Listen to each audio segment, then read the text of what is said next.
It's time for Game 2 of the Championship Series, and it's a must-win game for the Sanford River Rats, who are looking to force a Game 3 after dropping the first game yesterday in their friendly confines. Meanwhile, the Orlando Snappers looking to accomplish a feat that has never been done in the history before, and that includes becoming the first Orlando-based ball club in the Florida League to lift the Whiting Cup. They're one win away from doing so. We welcome you to TFA. Christian Boussier, Esteban Velas with you, and Christian, that's all we need to know for right now. A must-win ball game for the River Rats. Meanwhile, Orlando looking to make history on the other end. Yeah, look, they were looking at the other end of the spectrum last night. They were the favorites going into Game 1. They had the offense earlier in this playoffs against the DeLand Suns. Stuff just did not come together for them last night, leaving guys on base. You saw them swinging away. Just not the mentality they had to bring last night. Tonight, a little different. You're going to see them a lot more timid at the plate. I think you're going to see some more discipline. Dawson Mock out of the lineup tonight, which is going to be a heavy loss for them. But they're making up for it with some extra power bats. You got Cooper Pittman back in the lineup as well. And Khalees at that top spot, a great guy. He has been great in that top spot for the River Rats this season. Well, speaking of that lineup, we'll take a full look at it 1 through 10, and it's highlighted by Britton Khalees, who you very well just mentioned. He'll be leading things off, followed by King, Puckett, and Lopez, the first four. 5, 6, and 7, Roku, Mueller, Spiker. 8, 9, and 10, Babbitt, Santana, and Pittman. Don't forget that Braden Khalees also had that home run against the Snappers here last time we played. We should expect to see a lot of that. A lot of homers, a lot of offense. A really hitter-friendly ballpark here at the First Academy. As Braden Khalees steps in to lead things off, he'll be facing Borberly, who gets a start tonight, and he misses upstairs for ball number 1. Borberly, his ERA right at 3. Small sample size for him, only 3 innings pitched this season, 2 strikeouts recorded. And he gets the first strike via the swing and a miss by the leadoff hitter. Braden Khalees looking to see a lot of pitches here. Last night at the plate, a little different. Like I said, pretty much swinging away for the most part. Khalees, 2 flyouts. One a pop up to second base, and another a pretty deep fly ball to right, but not enough at Sanford. Extremely rare to see from the guy that posted the best batting average in the entire Florida League in the regular season. That's at 408. He hits this one to short. Matthew Faulkner has it, throws across, low throw. Mercado scoops it up, but just a bit too late. Braden Khalees leads things off with an infield single. And Braden Khalees has had that sneaky speed all season long. He's not built like a fast guy. He's sort of this contact power guy at the box, a little bigger, a little taller. But you give him the chance, you give him the right amount of time, and he could beat any throw out. Willie Walburn, Blake Fields, Daniel Irizarry left to right in the grass. Hudson Gwynn back in the hot corner. Matthew Faulkner, Graham Como double play duo. Julian Mercado at first. He'll corral that one in his glove. Meanwhile, Austin Persinski will do the catching for a 7th straight ball game. A good streak. Definitely a tough position to play consistently like that. King steps in. He takes a look at strike number 1 right at the knees. Well, Cameron, he has been hitting the ball super well in the postseason. 600 his batting average, 6 for 10 in the span of 3 ball games. 3 for 4 yesterday as well, but he's down in the count. No balls, 2 strikes. A much better performance for him in crunch time. In the regular season, only hit .216 through 29 games.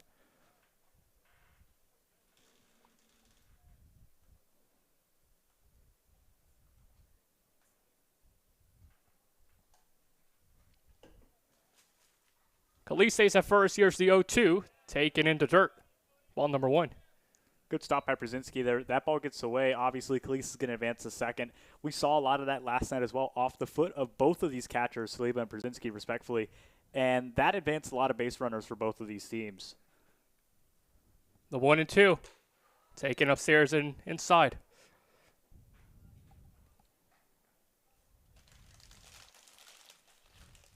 We took a look at the numbers yesterday. Defensively, both of these teams solid. No errors committed by either club. As this ball gets spoiled and the count remains even at 2.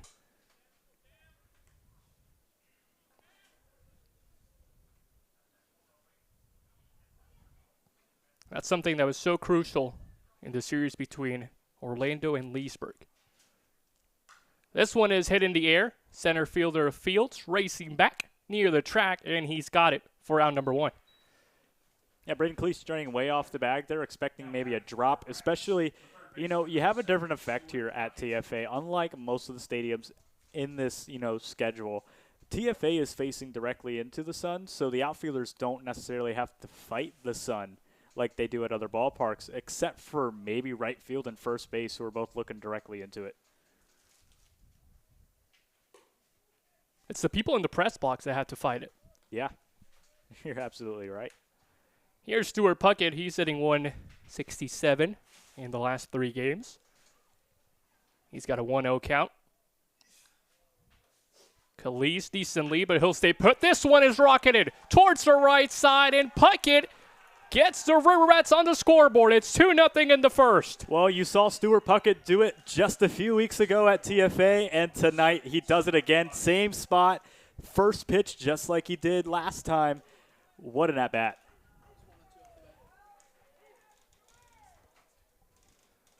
.102 off the bat, the second home run in this 2025 campaign for Puckett. His first in postseason play, and what a huge one it is.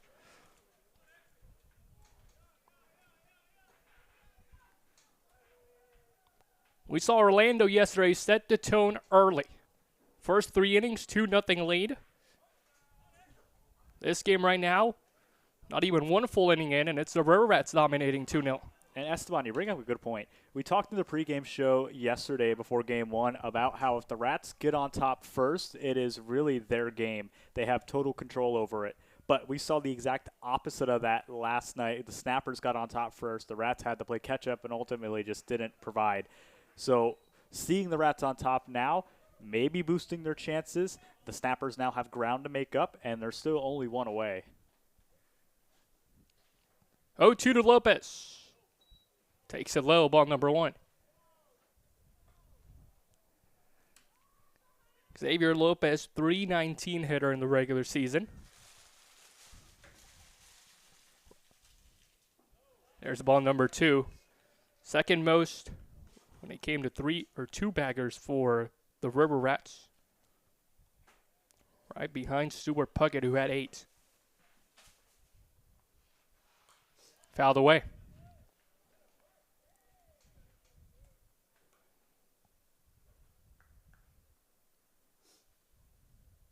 Lopez had a bit of an extended break just before the playoffs started.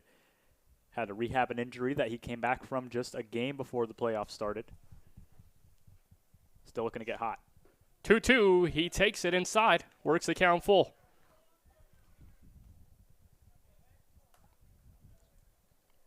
.21 free passes. Lopez this season, 0 for 3 yesterday.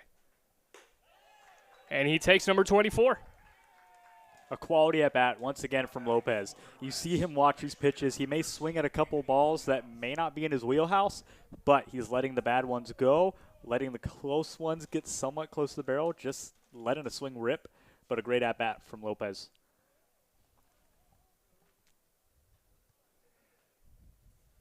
Well, Borberly continues to find himself in some early trouble. Throws back to first, and Lopez sneaks a hand in there.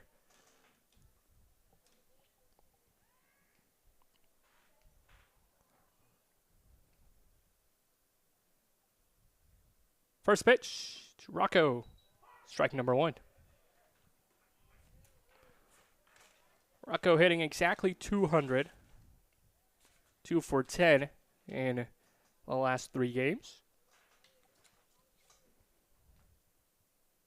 Skies this one in the air. Matthew Farner racing back towards the grass, and the shortstop has it in his glove. Second out.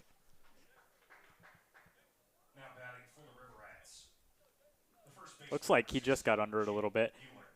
You know, for Rocco specifically, he's been working on this in the cages. You see his swing. He's got this lean to him when he goes through his kind of rotation of the hips, and that drops the barrel head just a little bit, causes him to pop it up, also causes him to have a little bit more launch angle on it. So when he gets the ball he likes, you see it go a long ways. But to contrast that, what just happened there. Here's Mueller. He's looking to avenge an 0-for-4 performance 24 hours ago. And that's something we saw yesterday as well from a lot of these River Rats players. Just getting under the ball a little bit too much. Yeah, and you don't really know where that comes from. You know they were going to be aggressive in game one. You knew that they were trying to outscore the snappers and get on the board quick. But at the expense of that, they're swinging a lot of pitches they really have not swung at or even made contact with all season long. And again, it just contrasts what we see here tonight, where more composed, watching the zone, letting the zone work for them, and making the pitcher do more of the work.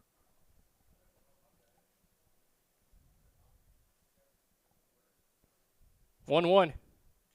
Swung on. Tipped. Strike number 2. Well, the River Rats finished 26-3 in the regular season. They have not lost back-to-back games in this 2025 season.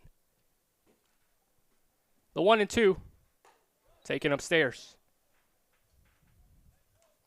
I guess you can kind of, not in the books, but last night their 4th real loss in the season. And, you know, we can go back and forth about last night's game, and we won't harp on it.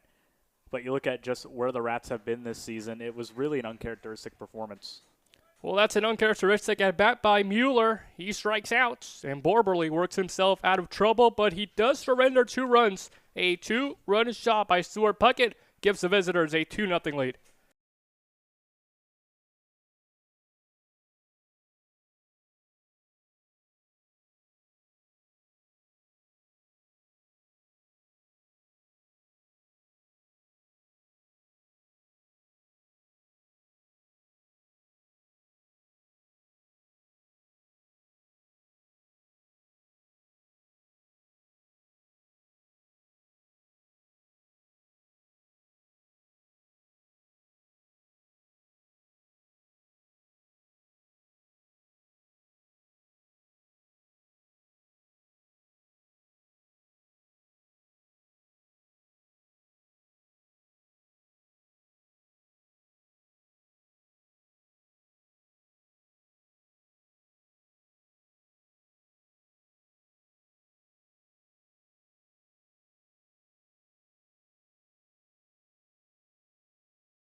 After Blake Field steps in to lead off the bottom of the first inning for Orlando. They are down 2-0 after a monumentous top half by the River Rats, and Fields, the leadoff hitter, spoils the first pitch, 0-1.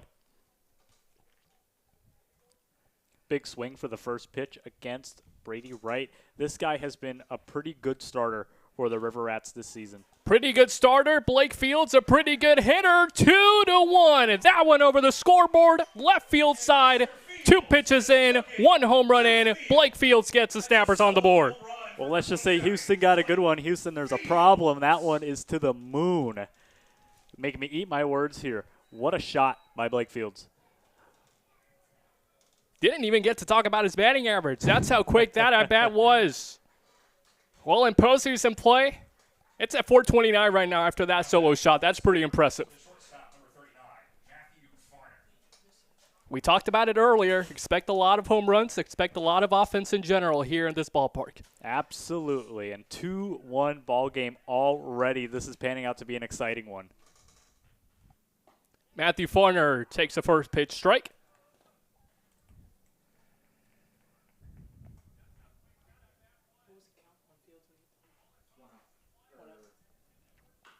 Farner chops this one third base, but foul. 0-2. Well, Matthew led this team with 41 hits in the regular season, 8 doubles, 2 triples, 19 walks. Second best batting average at 376 behind Blake Fields, who had 387 in that category. 0-2 misses. Wright carried a 1 ERA all season long through 5 games, started 4 of those games, 24 strikeouts. There's strike number 3. Make that 25. 1 down.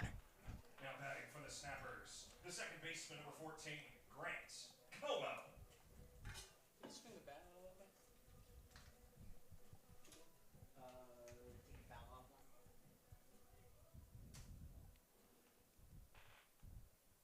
Two up, 1 retired for Grant Como, the 3-hole hitter. His first pitch is taken below the knees for ball number 1. Como coming off of a 2-for-4 performance 24 hours ago. 2 singles, drew a walk in that game as well.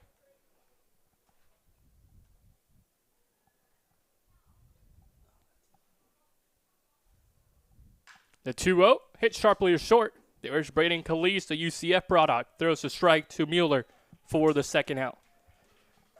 The battery for Orlando, Fields, Farner, and Como already had a chance at the plate. Here's Hayden Gustafson, followed by Mario Trivella, who will hit number 5. Walburn, Gwynn, Mercado, 6, 7, 8. Bersinski and Irizarry will round up the lineup, 9 and 10.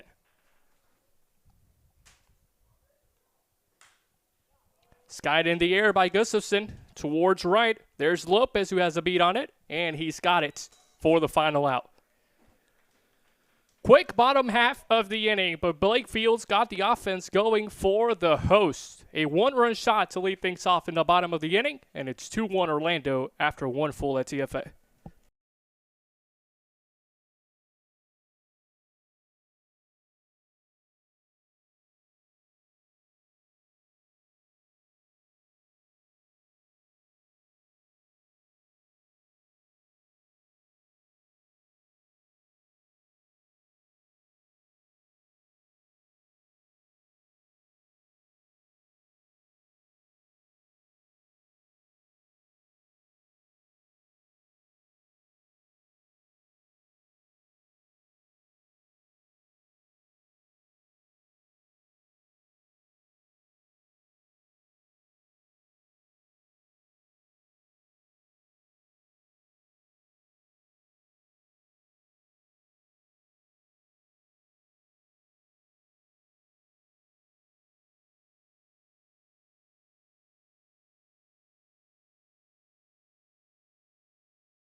Leading off for the River Rats here at the top of the second baseman, number 37, Daniel Spiker.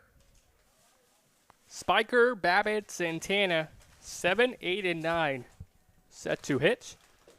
We welcome you back to the First Academy in Orlando, Florida, top of the second.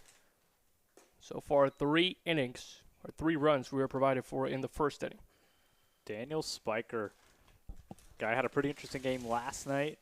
Took a couple 100-mile-per-hour ground balls. He was busy at second. Very busy. This guy, I want to also note, was brought onto the team as a pitcher. He was kind of this utility guy, pitched a little bit, also played second base, middle infield. But maybe pitched 2 innings for the Rats before they needed him to go to second base. He filled in second base. He got injured. Well, I mean, the rest is history. He gets jammed on this one into shallow center field. Blake Fields fielding his position. 1 down. Now batting for the River Rats, the catcher, number 18, Trey Babbitt. I'm sure Jesse Litch loved having a two-way player. Absolutely. You have a lot of guys who are flexible in this defensive order. And you look at even people like Puckett and Calise who could flip-flop around from third base to second base and shortstop. Whenever they're needed, they're kind of the glue of this order. You know, wherever you need anybody, they can go. We've even seen Cameron King step up on the mound and pitch and throw strikes and strike guys out.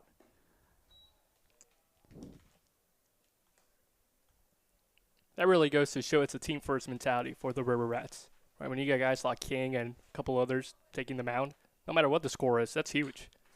This one hit well towards left. Walburn, who had a great night yesterday defensively, corrals that in his glove. 2 up, 2 down. Batting for the River Rats, the extra hitter, number 12. Babbitt had a nice little barrel on that. Good contact, a little bit of power, just not in the gap. He's been struggling to find the gap in the playoffs. And right there just goes to show he's hitting them, but hitting them right to where the defense is. We kind of saw the opposite from Orlando yesterday. They weren't hitting the ball too hard the first 5 innings or so. They were just hitting them where the defense wasn't. You are absolutely right. It seems like wherever the ball went, it was either so hard hit it went under the glove or through the gap and into the corner. Manny Santana has a 1-1 count with 2 away. Took a day off yesterday. He's 0 for 3 in postseason. Swings and misses 1 and 2. You talk about guys who are versatile. Manny Santana, one of them, extra hitter. Continues to show up in the order when he's needed. Can play right, center, left. Swings and misses. 1 strikeout in the inning for Borberly. That victim is Santana. And for the first time tonight, Borberly and Orlando have themselves a 1-2-3 as we head to the bottom of the second.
Here's our producer's favorite Orlando snapper, Mario Trivella.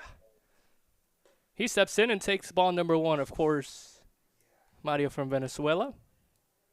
Yeah, you're pretty happy about that. Well, 6 for 16 in the postseason. Trivella takes ball number 2. He's hitting .375 last 4 ball games. Throughout the season, he was used to being at second. That's kind of switched for him last week or two. Finds himself in the extra hitter role. Ahead 3 balls, no strikes.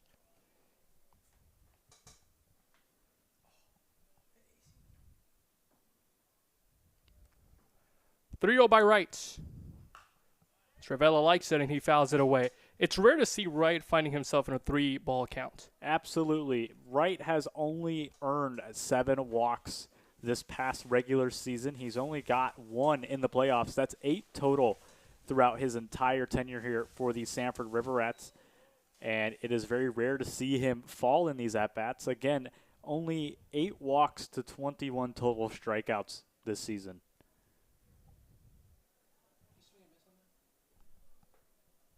He's got a full count, worked it against Mario. Here's the 3-2. Travella skies it in the air towards center field. King has it, and there's the first out. That was a nice hard hit ball out to center, and Cameron King plating that one perfectly. Again, no threat of the sun or really the wind here. A completely different atmosphere around the First Academy in Oral Hershiser Field. Well, here's the man of the hour for Orlando. Coming off a perfect 4-for-4 ball game 24 hours ago, including a home run and RBI. Took a beating as well, got hit by a pitch. And now here on Sunday, swings and misses at a fastball to begin his account 0-1. The first base umpire is signaling something to the snapper's dugout, issuing some pointing and some words. Not sure what that was about necessarily. Doesn't look like anyone got any warnings. Well, Walburn looks a little beaten up after that swing. Looks like he's good to continue.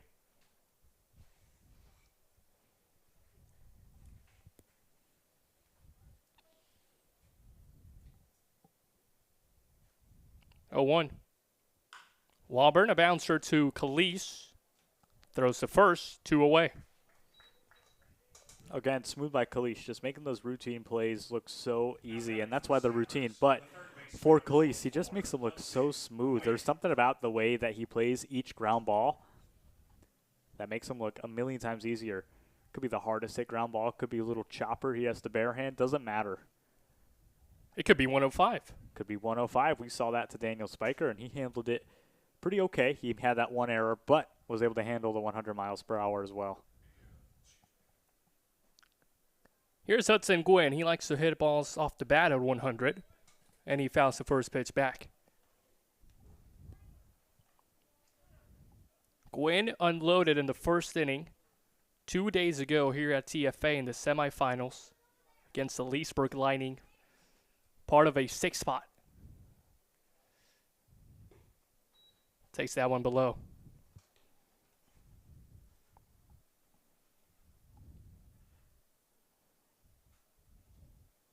Gwynn finished the year hitting .220. That one just missed outside. Looked like a slider. Looked like a slider indeed, and Saliba tried to sell that one all he could, just a little outside of the zone. 2-1. Gwynn to Khalees. Third chance tonight. That routine play makes it look a little bit more difficult, but recovers with a strike to Mueller. 1-2-3 inning for the River Rats. Pitching in the second frame has taken over. We'll see what the third holds.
Everyone for the River Rats has hit so far except the guy at the plate of Cooper Pittman. The 10-hole hitter steps in for the first time tonight. Cooper Pittman pinch hit last night.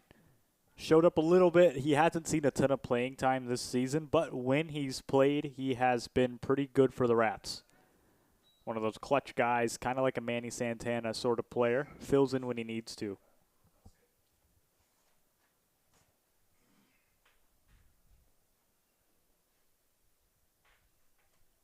Second pitch, he drills it towards the left side. A long run for Walburn. He'll play it off a couple hops. That one hits the fence. Pittman racing towards second. He's got a stand-up double into third. You talk about Pittman getting hot. That's him getting hot right there. It's been hiding from us all season long, but no better time to show it than Game 2.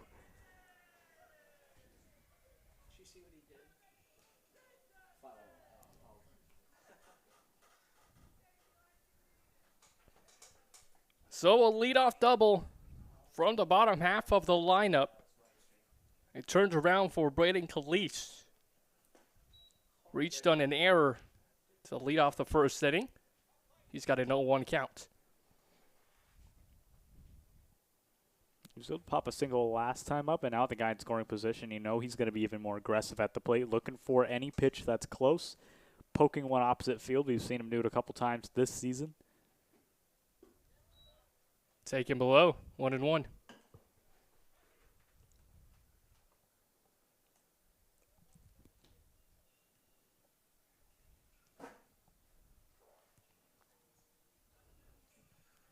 Big lead at second for Pittman. No one's covering as that ball misses wide. 2-1. Calise out of Fort Pierce, Florida. University of Central Florida products. 6 for 11, entering tonight in postseason play.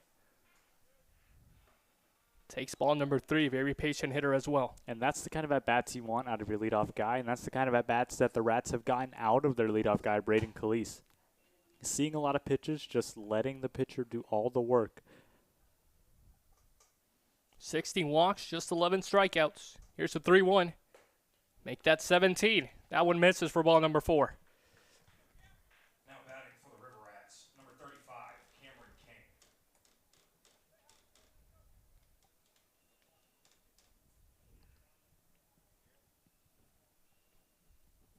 Similar to the first inning, leadoff base runner to begin things. And now Borberly looking a little bit shaky. He's got 2 aboard for Cameron King.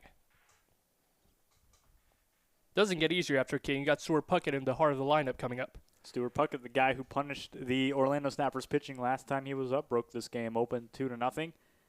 Will come back up with at least 2 guys on. Borberly utilizing a slider as well as a breaking ball and his fastball sitting at the mid-80s.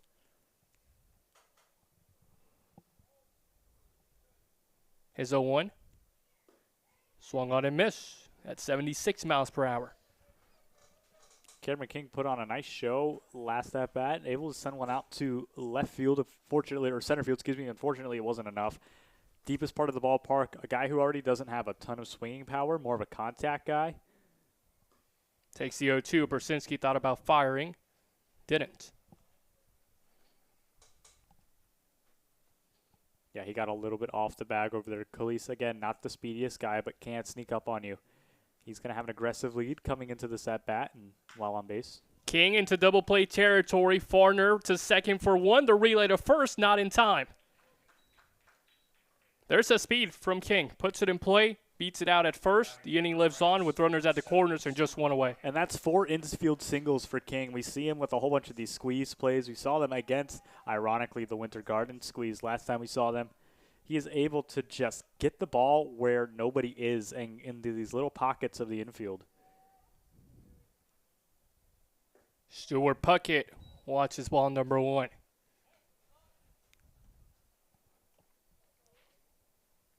Puckett, you mentioned it a couple minutes ago, that 2-run shot in the first inning. Spiked his batting average up to 231 in postseason. This one skips away from Persinski. He'll fire to third. The throw, and Pittman is out. Austin Persinski has a cannon. We've seen it all season long, and it has not disappointed in postseason play. 2 away. That's a big play for both teams. We saw it a lot last night, these base running mistakes from the Rats and the Snappers, and the catchers were punishing them. The pitchers were punishing them.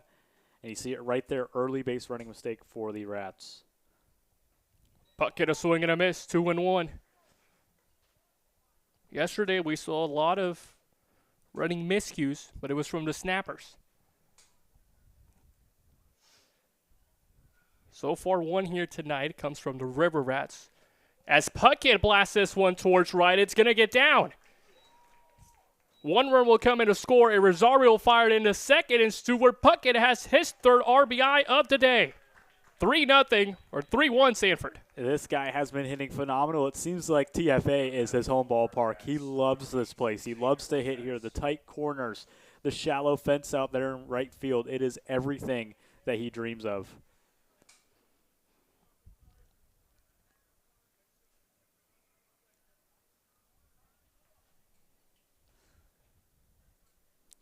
Xavier Lopez steps in with 2 retired and Puckett in scoring position. That one away from Persinski's glove, and Puckett will advance to third.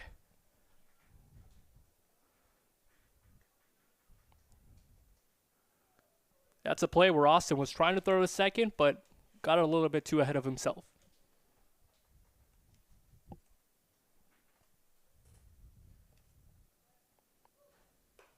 Ball number 2. And you see Puckett aggressive. If another pass ball goes, you know he's going to try and at least get close to home. He's going to overcommit himself here and be very aggressive. Swung on in the air. This one might be trouble. Irizarry has it on the run and corrals it in his glove. No problemo for Irizarry, but some trouble for Borberly. Another run comes in to score for the River Rats. 3-1 ballgame as we head to the bottom of the 3rd.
Bottom of the order for the Snappers, Julian Mercado, Austin Persinski, Daniel Irizarry. As Mercado likes to first pitch and fouls it away off the net. 0-1.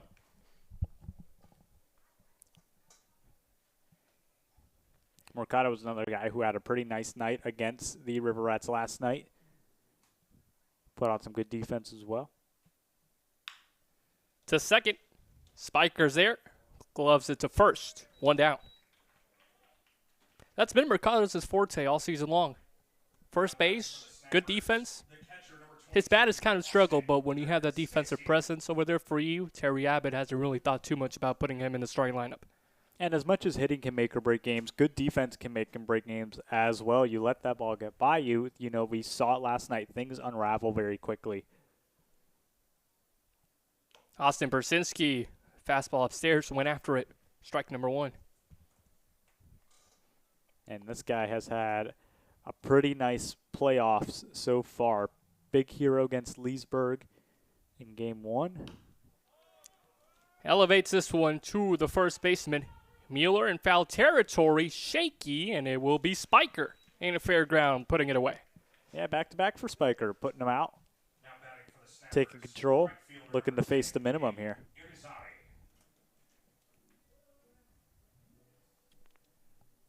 Well, he's 1 out away from accomplishing that feat. Just has to get past Daniele Rizzari.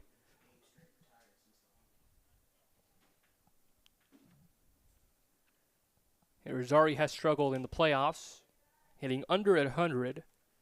Just 83 his batting average right now. A guy that throughout the regular season, in and out of the lineup, used as a two-way player as well. Another strong suit defensively in the right field for Orlando.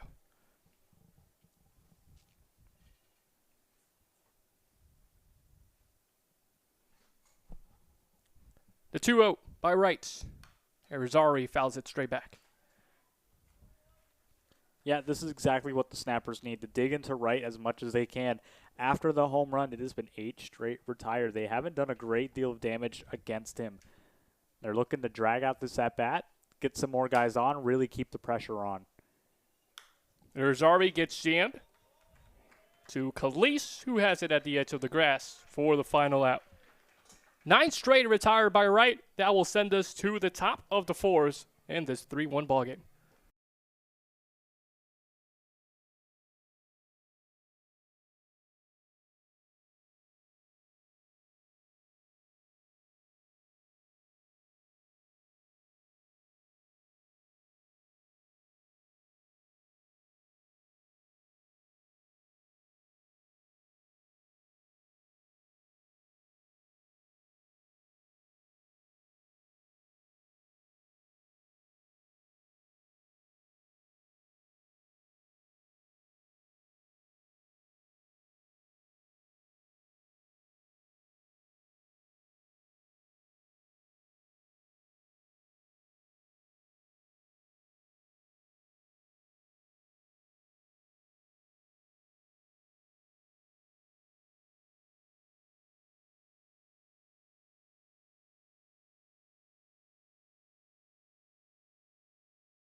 Anthony Rucco will get us started in the top of the 4th in this 3-1 clash so far at TFA. The Snappers looking to make history and write a record. Hasn't been written just yet. First Orlando-based team to win the championship if they can pull out a victory either today or tomorrow. 0-2, they count on Rucco.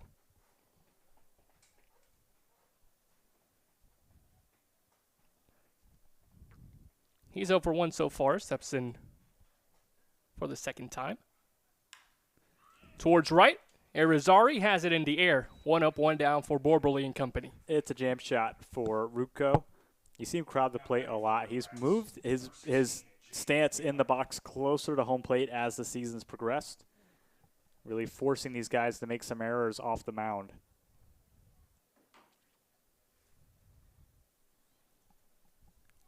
Taking a look at the battery for the River Rats, only 3 hits, 2 of them by Puckett, 2 for 2.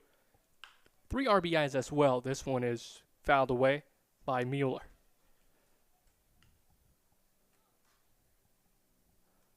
The other only guy with a hit, that's Pittman, who had a double last inning.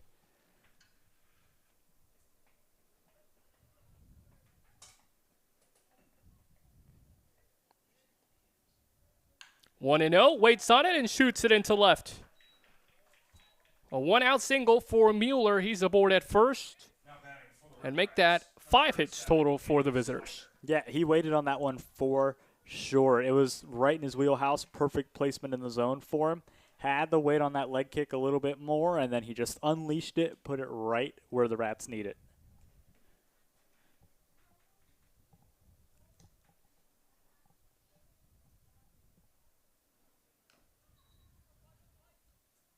Fouled away. This time by Spiker, who's 0 for 1.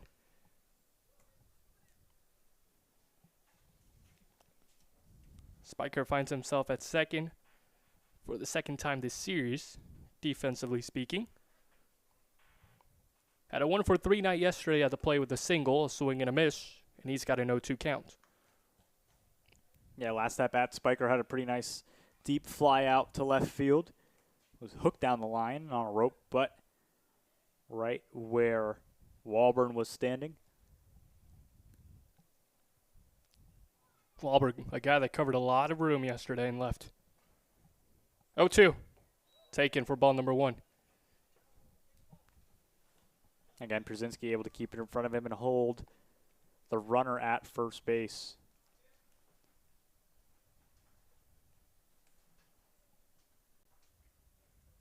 Spiker takes it, thought about chasing. Held back 2-2.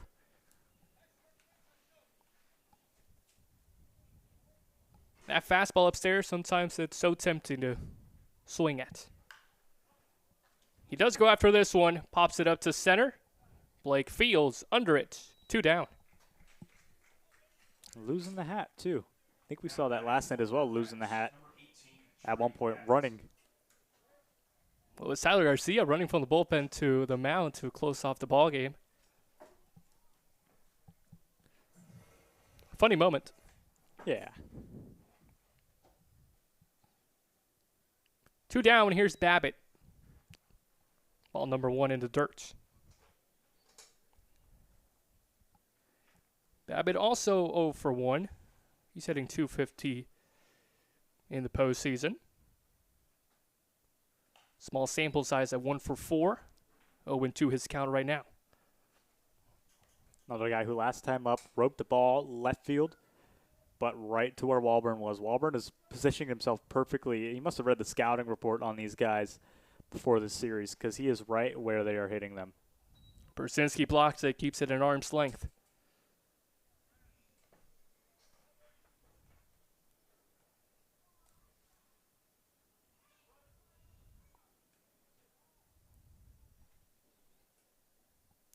The 2-1 with Mueller at first. In the air towards right, Irizarry running towards foul territory, stays in fair play, and has it for the final out. Not a 1-2-3 inning for Borberly, but he will gladly take it. Surrenders just a single and keeps the River Rats off the scoreboard for the second inning out of 4.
Blake Fields can field. He can also hit a leadoff home run in the bottom of the first, and that's the only run that's come across for the snapper so far. Yeah, Blake Fields absolutely can field and hit. This guy's an all-around great player. Obviously, Shows was signed or had the opportunity to sign with a major league team, opted to play at Houston instead. Get some more playing time under his belt. Fouls this one back, right behind Babbitt. 1-1.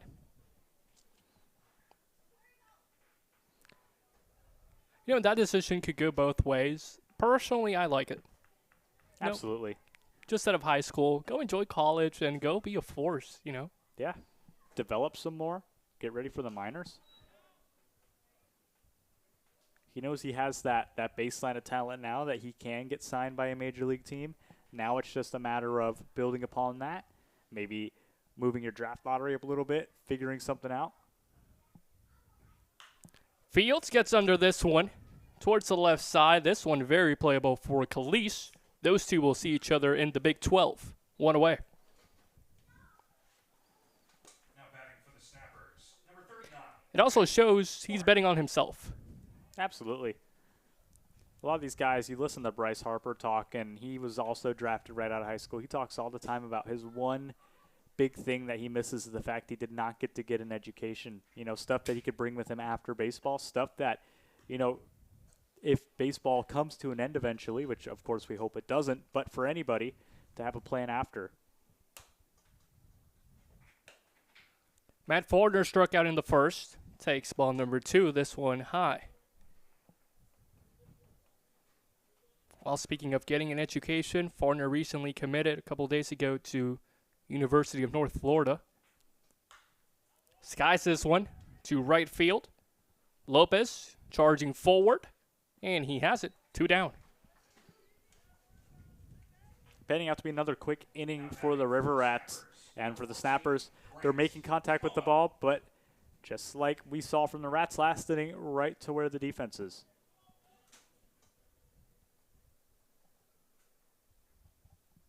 Let's see if Gray Como can keep the inning alive. His first pitch, curveball in there for a strike. Como spent 2 seasons at Louisiana Tech. Now committed to Northwestern State.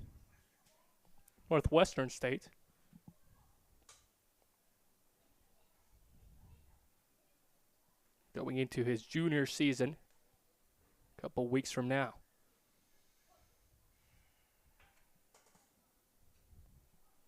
Oh, 2 hole. Here it is. Jammed over the head of Khalees. Not quite. That's why he's at UCF. Absolutely. Look at that jump. Should be on the basketball team with that type of vertical. Well, Braden Khalees keeps the Snappers off the board and off the hit column as well. We head to the 5th, 3-1 ballgame.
First pitch clips the outer half of the strike zone for Manny Santana.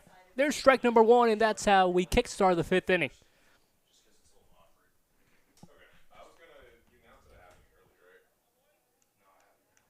Ball number 1, that one into dirt. Santana still looking for the hit. That sun starting to come down behind the trees. Thankfully for us in the press box, but also for all these left-handed hitters who have that right in the peripheral. Oh, them as well. Hadn't even thought about them. Yeah. You know, so much of being a hitter is about eyesight, hand-eye coordination. You lose the ball for a second, it's really going to throw you off. And with that glare coming off the sun, certainly doesn't make things easier. The 2-1 to Manny. 2-2.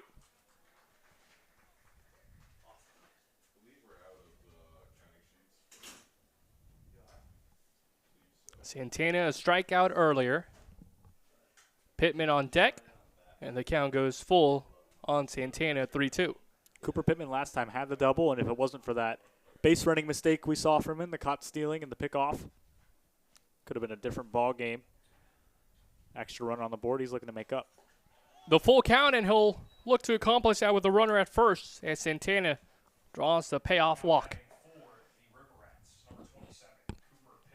And first off, it looks like we're going to have a mound visit and a call to the bullpen. Well, that will end the night for Borberly. Not too shabby at all for a guy that hasn't been used too much this season. And when he does, it's usually out of the pen. 3 runs given up on 4 hits, 1 miscue by his defense. The crowd happy with his performance. Just over 4 innings of work. And now the bullpen for the Snappers and Tyler Garcia will take over. Yeah, only 3 runs. He let off that home run, of course, early in the first inning. But other than that, it has been pretty good. Well, Garcia made an appearance yesterday, recorded just 1 out. We'll see what he has in store for us tonight.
In is Tyler Garcia out of the bullpen.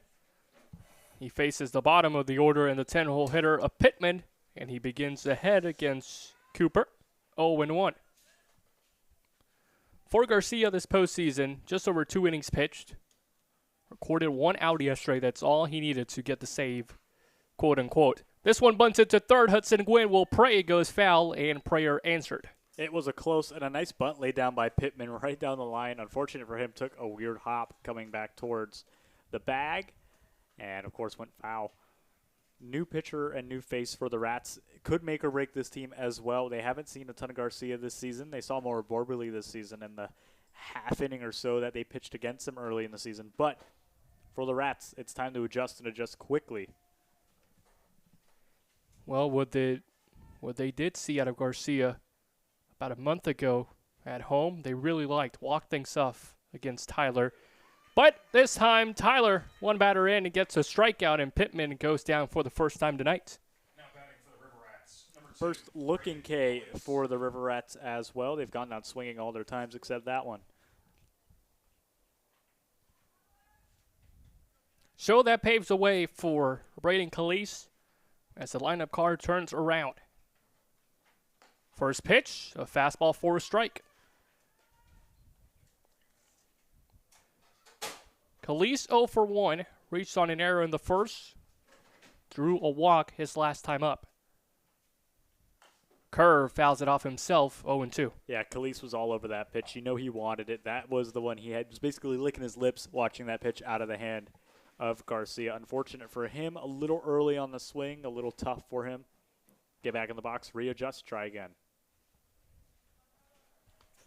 Santana put at first, decent lead, skips around, stays put, and now he'll advance 90 feet at that one. Goes past the glove of Austin Brzezinski. That's a pass ball, right? No, that's a wild pitch. It's in the dirt. Oh, I thought he could block it. Gets credited as a wild pitch, goes against Tyler Garcia, who will now have to work with a runner in scoring position. Calise 7 RBIs last 3 ball games. The 1 and 2 scooped by Austin.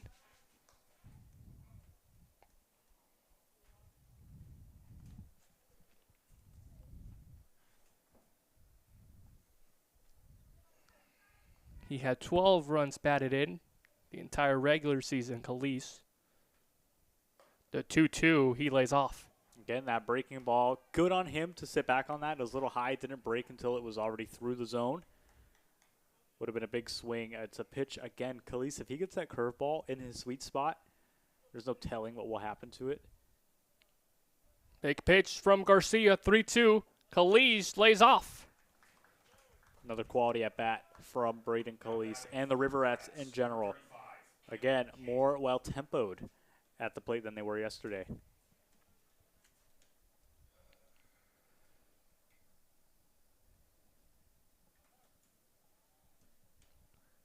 So Calise draws his second walk in the postseason, puts him at first. Here's King stepping up, tried bunting but laid back. It's a ball, 1-0.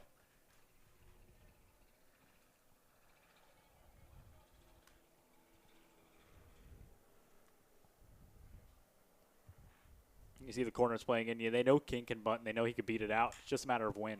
Doesn't want to bunt. This one sent over the head of Farter. Fields has it. He throws to third. Low throw, but they get him. Nothing Manny Santana could do about it. He ran that one almost to perfection. Just unfortunate.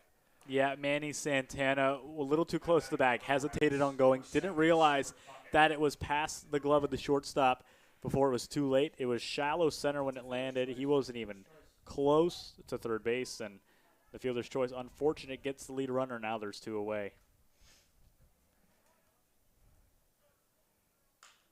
Puck it towards the opposite side. Walburn has it at the edge of the track for the final out. That throw by Fields and that running miscue by Santana, huge for the Snappers to avoid this inning getting out of hand. No runs given up. Another scoreless inning. They'll see if the Bats can get going in this 3-1 ball game.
It's Hayden Gustafson in the middle of the order for the Snappers. 4, 5, and 6 as Gustafson takes ball number 1. Brady Wright still working into this game. So far is well for him. Again, only let off that 1 run. It was that home run. After that, only 1 hit. And, of course, that was the only hit.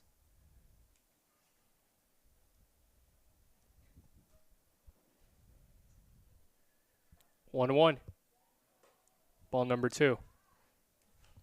Yeah, after getting past Fields in that first inning, he has been absolutely lights out. No walks given up either. 1 strikeout recorded. Really pitched to count to contact so far. Has retired 12 straight so far. Since that home run, first inning, first hitter, first pitch.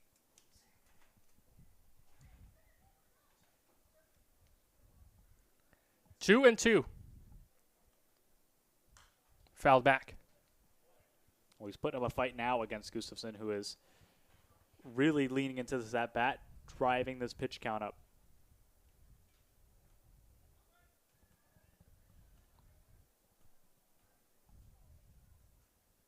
Even count. 2 and 2 again. Hayden to center. No problem for King as he is under it and now has it in his glove. 1 down.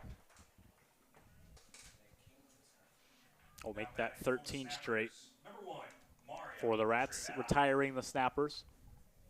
Brings up Mario Trivella. Last time up, again, a fly out to King. The King has been busy. First pitch. Mario takes it wide. Had some good break on it, but unfortunate for him that it was a little outside. Bring that release point out a little bit, a little earlier.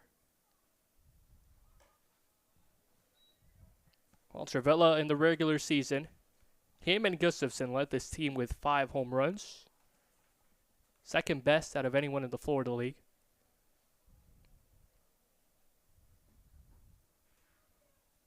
The 2-0, foul territory. Puckett will try and give chase, but he runs into the wall.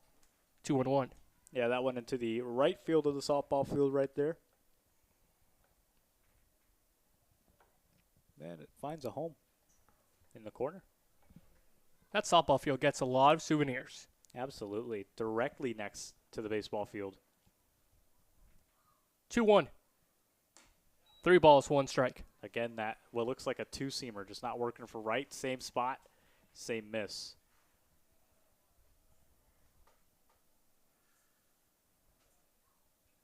Three and 1. Mario softly hit to Calise. He's also had some fielding practice today. Throws to first, 2 down. Now batting for the Snappers, number 36, William Wahlberg. Oh, this is the dangerous guy here. Walburn only needs 1 pitch to make this game a little closer, make it a 3-2 game. We saw him do it last night. He's looking to do it again against Wright, who is now fatiguing. He's going into his 5th full inning. Now the question is, how long can Wright last?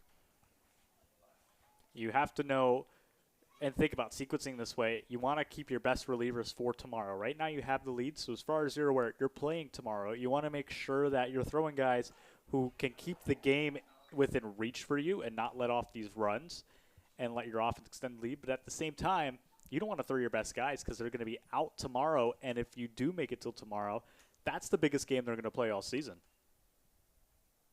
0-2. Wright looking to send this to the 6th. Walburn in the air to center. Long run for King, who comes up with a spectacular play. What can't Cameron King do? Putting his body on the line. He made another spectacular catch last night as well. Defensively, he is the king. Well, make way for the King. He certainly made a way himself. We head to the 6th. 3-1. Visitors on top.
It was 4, 5, and 6 for Orlando in the bottom of the 5th. It'll be 4, 5, and 6 for the River Rats in the top of the 6th.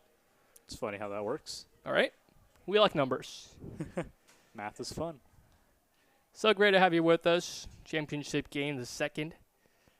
This 2 best out of 3 series. Christian Boussier. Esteban Velas with you.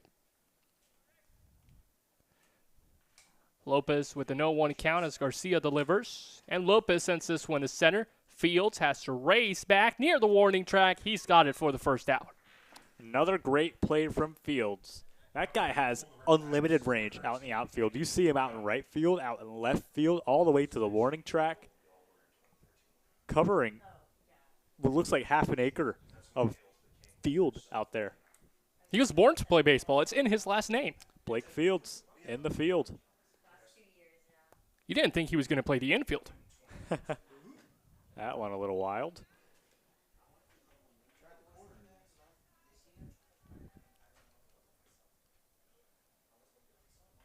Rockville's fun until the lightning delays everything. Because then sets end up getting struck. 1-0 to Rucco. 2 balls, no strikes. Yeah, again, that release point just seems a little off balance on the mound, too. You'll notice he's either pulling the ball down or letting it kind of get away from him out of the wrist. Fields will be tested again, this time charging forward, and he won't handle it, but Grant Comer, the second baseman, will. Yeah, they come up with it, but that's a risky play. You got 3 guys coming in on the ball. We've seen it in the major leagues a lot, that ball dropping right in between all 3 of them. Luckily, the second baseman was able to call him off. Grant Comer has adapted so well to that second base spot. Usually a guy that sits in the hot corner, extra hitter role as well, but last 2 weeks he's been filling in for Mario Travella. After the first game he played at second, I asked him how he liked it. He said, I hate it. But hey, you're good at it. Well, second kind of gets a bad rap for being, although it's an active position, it's kind of like first base, a lot of right-handers on all these teams. So third base and shortstop will see a majority of the action. But being a solid second baseman is no easy feat. You got to be able to back up the shortstop. You got to be able to back up first. You're basically the mirror of the shortstop. Mueller in a 1-2 hole with 2 already set down. Garcia looking for a 1-2-3. 1 strike away from doing so. 1-2. Mueller takes it, ball number 2.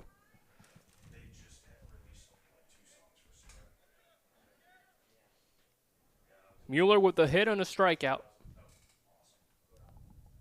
2-2 pitch. Fouled away. Yeah, he waited on that one again, just like how Khalees did when he led off the last inning. He waited on that one, just waiting for that breaking pitch to come into you, drop into the zone, find the barrel. Take your time on it. Helps you kind of bring that accuracy up too. Boost that contact. Let's see what the 2-2 holds. Here it is. Mueller will do it again.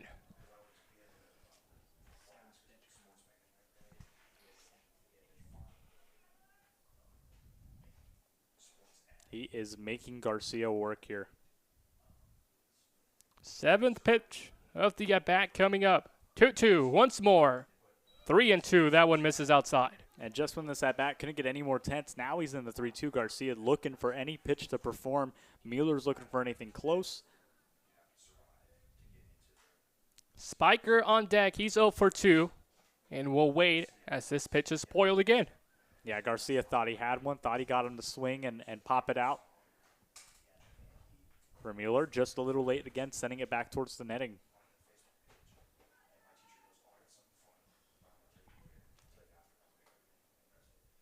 Garcia's pitch count right now at 25.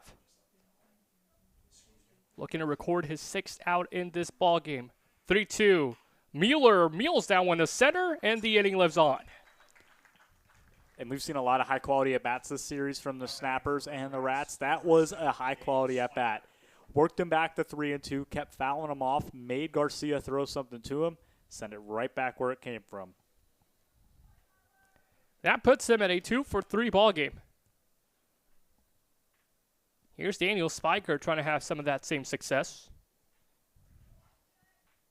Looking for his first hit of the night. Fouls that first pitch off. Spiker's been overexerting himself, it looks like. First pitch, big swings, swinging out of his shoes. He's able to foul it off, but he is looking for something big.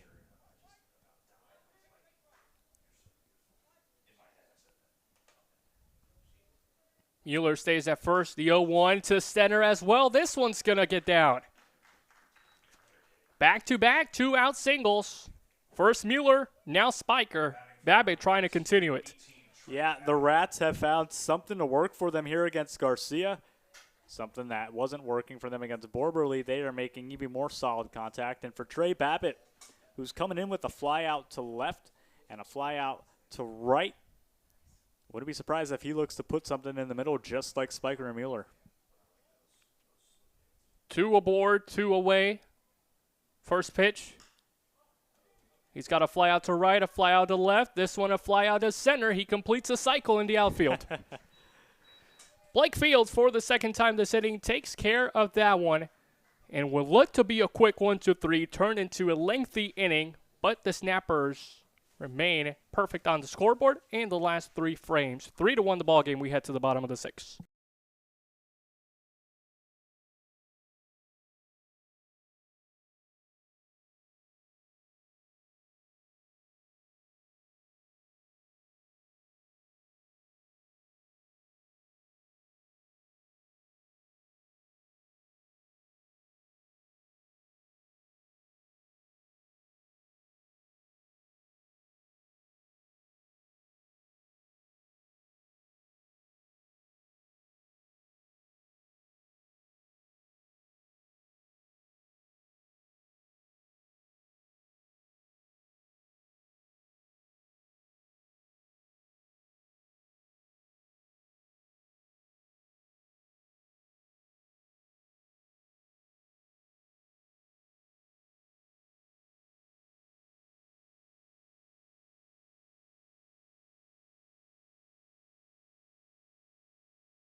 Hudson Gwynn leads off the inning, followed by Julian Mercado and Austin Persinski. Daniele Rosari as well, if we get there. Big swing, big miss. 0-1 on Gwynn. Let me see.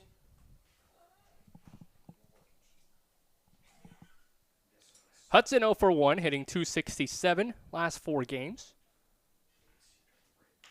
Takes this one to Khalid. Going to be a top play for him. Dives, throws across to first, not in time. Gwynn with the leadoff single, and that's how the 6th begins. Well, look, it was a great effort by Khalees, but look at the speed out of Gwynn to beat out that throw. Everything worked out perfectly for him on that play. Khalees was spun around. Gwynn had the speed. The pick was missed. We've seen Braden make some really good plays. That one just a little bit too difficult. That's the first hit for Orlando since that opening frame, leadoff home run by Blake Fields. And speaking of home runs, the tying run is at the plate. And at the late stage of this game where everything matters.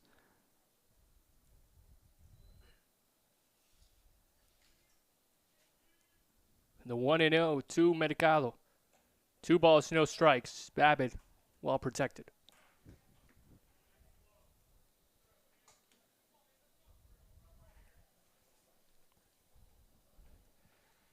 Mercado still looking for his first long ball of the year. The 2-0 fouls it back.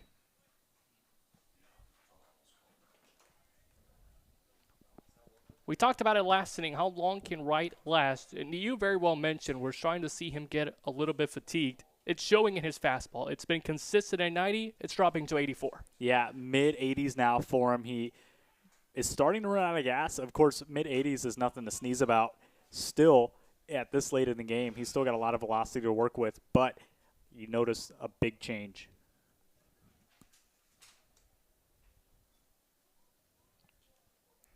He's worked himself back into an even count against Julian. 2-2 with Hudson, a small lead at first. Here's the pitch. Mercado rips it towards right. Home run number 1 for Julian. We are tied up at 3-0 City. Brand new ball game. You talk about brand new ball game. This game has flipped upside down. You knew it was coming. You knew Mercado was looking for his pitch. He got it right there. The Snappers are knocking at the door of their first title. Ay, Julian. Absolute no doubter. Number 22, Austin Pierzynski. I don't think there's any question now that fatigue is really starting to creep up. Yeah, you notice now some guys getting going in the Rats bullpen. Anthony Saliba going out there to catch for him. And now they are fired up. Snappers dugout with some signs of life. 2-0, they count on Pierzynski. That will bring Babbitt all the way to the mound to have a talk with Wright. It's Johnny Sosnowski getting warm in the bullpen for the Sanford River Rats. After that home run, you know that Wright's leash is going to be a little shorter. He's also working with no outs, although the bases are clear. Murph, would this be the biggest sell job? Like, or I guess the choke? Let's look at that. Let's do it positively. Okay. Yes, he's probably the biggest upset. The 2-0 pitch to the catcher. Strike number 1.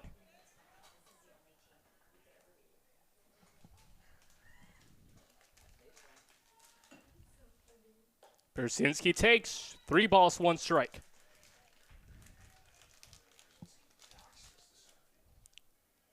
The more impressive part for Orlando, this is their bottom half of the order producing. Austin rips it to third, past the diving puck and into fair territory. Pierzynski has extra bases. He's motoring to second. He's got a stand-up double. And if you are Sosnowski and you're Jesse Litch, you're getting that guy warm right away. Brady Wright's leash just got even tighter. They're pulling the notches up. It's a double for Pierzynski, who busts through this game. It was the first home run of the season for Julian. That's the first 2-bagger for Pierzynski in the entire 2025 campaign. And that one will send Jesse Litch over to replace his starting pitcher of Wright. And for Wright, you know it just started to fall apart for him. He retired almost 20 straight batters against the Orlando Snappers. 18 total. Only let off that 1 home run and now the 2 home runs. Right, 4 hits in total, 3 runs, 3 errors, 1 strikeout, but a whole lot of defense behind him. New pitcher for the River Rats. We'll tell you all about him when we come back.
New pitcher for the River Rats. It's Johnny on the mound.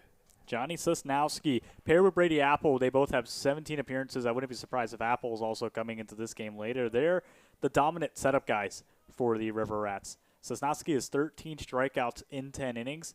He is the guy they want relieving this game, especially with it now tied going into what is the 8th inning after this.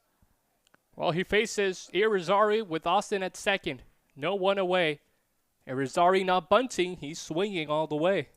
Foul ball, strike number 1. In the back half of this game, your bullpen needs to be on it. They need to hold it where it is now, let the offense do the work, get that lead back, and then work from there. For the Snappers, looking to get guys on base, keep the pressure going, keep the momentum, start a rally.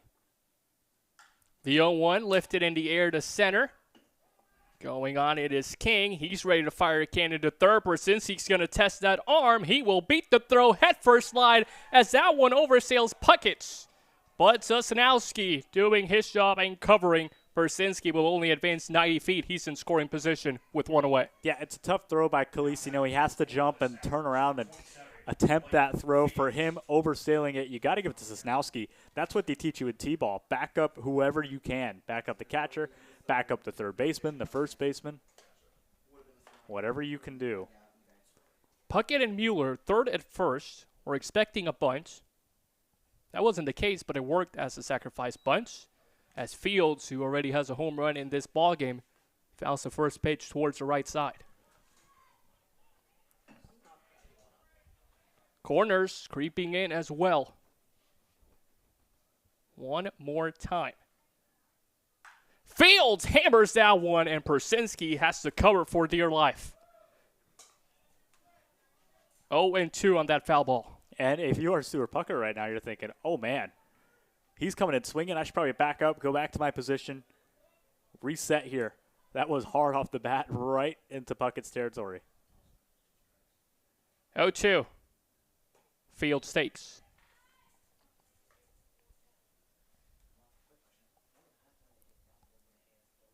That's a scary moment.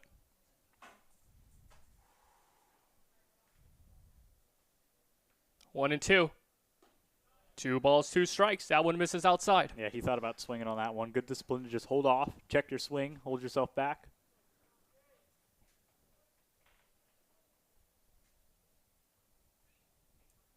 Fields, 13 RBIs in the regular season. The 2-2 crushed but foul towards that third base side again. Yeah, it looks like the softball field again. Oh, well, no, maybe some kids got some souvenirs out there. Right behind the softball field. They're going home happy. Yeah.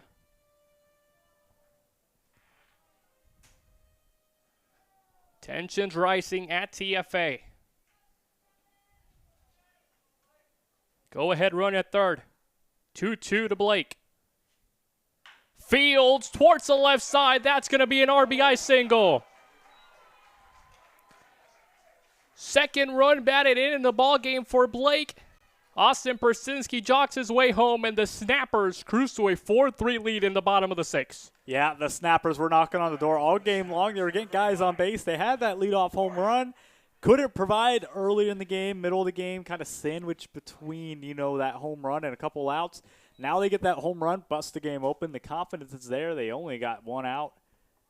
It is the high road for the Snappers. First pitch to Matthew Farner. Almost hits him. He gets it out of the way for ball number 1. While Orlando only had 1 hit through the first 5 innings, they have 4 in just this frame alone, first 5 batters in this bottom of the 6th. Farner, a big swing, big miss. He was aggressive, 1-1. Yeah, big swing indeed. Everyone's going to be swinging as they come up to the plate. They're trying to get as many runs as they can off the Rats before they get back up to the plate. You know, the Rats are going to be coming in hotter now that they've lost that lead.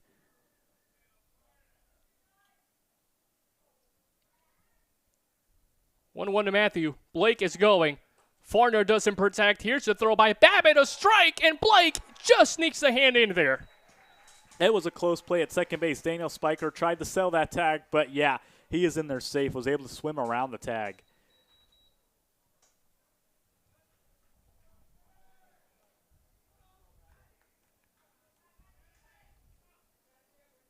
6th stolen base of the year for Fields.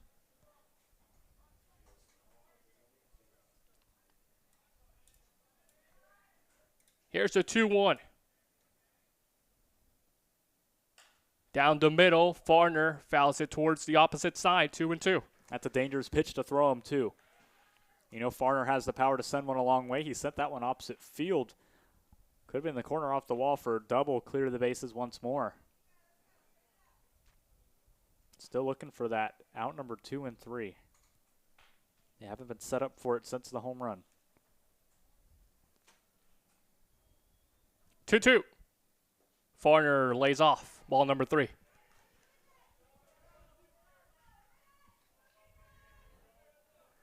"19 walks on the year for Matthew. The most by any snapper. Grant Como is on deck. Here's the payoff. Farner crushes this one into the outfield. It's going to find some grass. Fields will get waved home. The throw is cut off. 5-3 Orlando. And they are hitting off the Rats bullpen. We talked about it when Sosnowski came in. The bullpen has to be tight. It's a crucial game. It's a winner-go-home situation. And for the River Rats, the bullpen just is not there for them right now.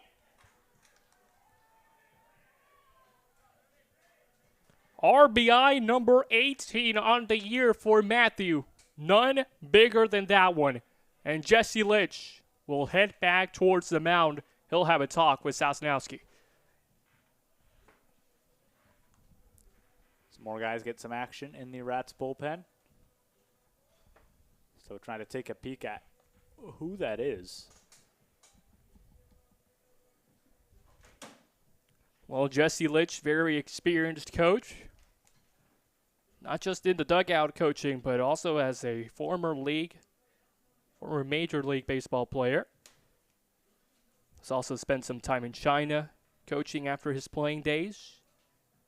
Most recently coached the Williamsport Crosscutters in the MLB Draft League, and now for second straight year, second season overall, that he's in the helm of the Sanford River Rats. Caden Lopez up and going in the bullpen.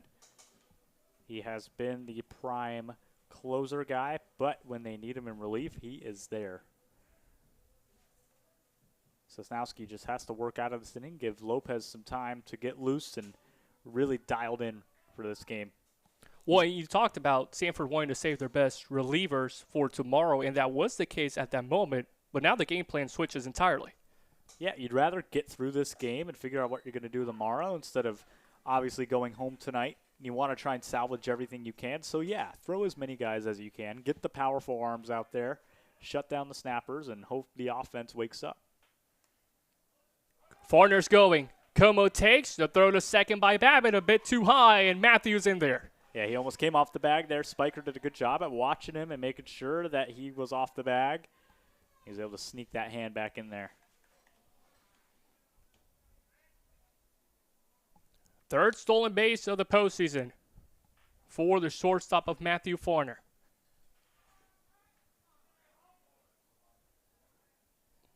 One by Johnny. Grant takes it for ball number 2, or strike number 2 rather.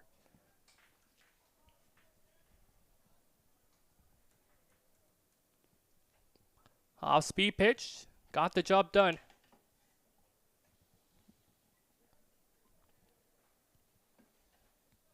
Spiker toying with the runner at second. Half swing, they'll appeal it. Full swing, 2 away. Good way to come back after, letting off 2 runs, letting off a hit. Strike out the guy, set yourself up to get out of the inning, and yeah, let your offense work. So with 2 down and Farner at second, here's Hayden Gustafson. 0 for 2 so far. Swing and miss on that first pitch. A curveball at 75.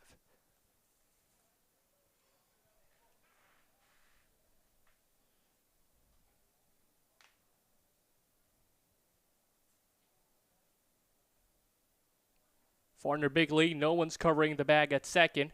0-1. Hayden thought about it. Didn't go. Ball number 1.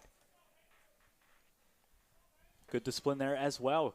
Gustafsson watching pitches that are a little outside from him.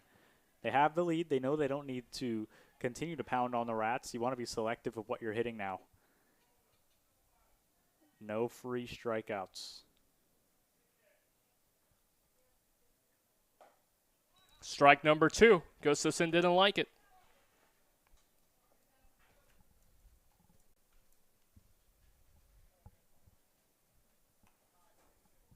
Hayden, along with Mario, who's on deck, led this team with 5 home runs in the regular season. Mercado already won tonight after having none. The 1-2 is swung on and missed by Gustafsson. After the mound visit by the head coach of Jesse Litch, Sosnowski able to work himself out of trouble. But what an inning it was for Orlando. They put up a 4 spot, and for the first time tonight, they lead in the ballgame 5-3 to score as we head to the 7th.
Brand new ball game at 5-3.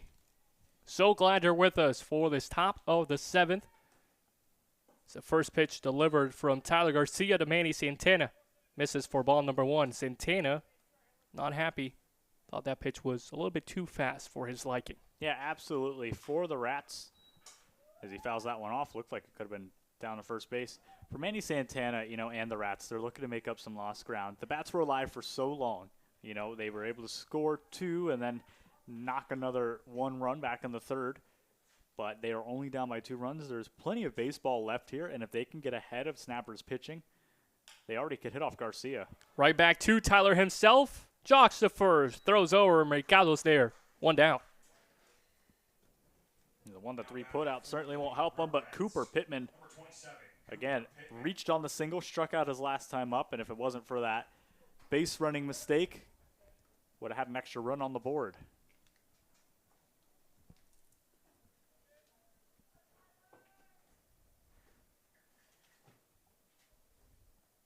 Pittman takes ball number 1 upstairs.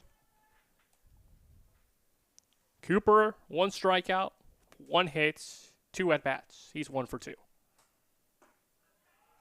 1-1.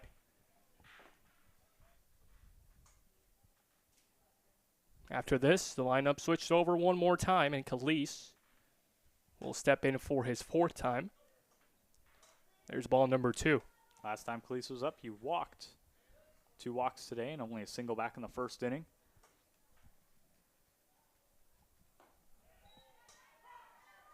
Two and two.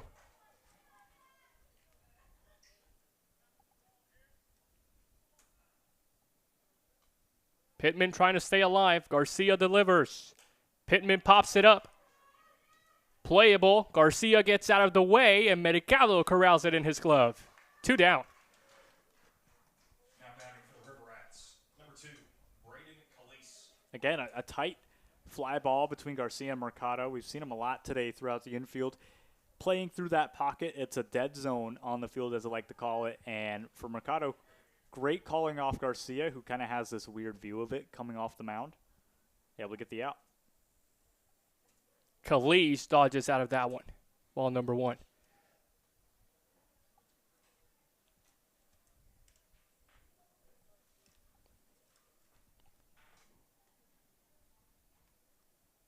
Garcia looking to complete his 3rd full inning of work. He threw yesterday. All he needed was to record 1 out in the bottom of the 9th with 2 away. He did that. And it's again high and inside on Braden Khalees. 2-0 on the count. 2 away.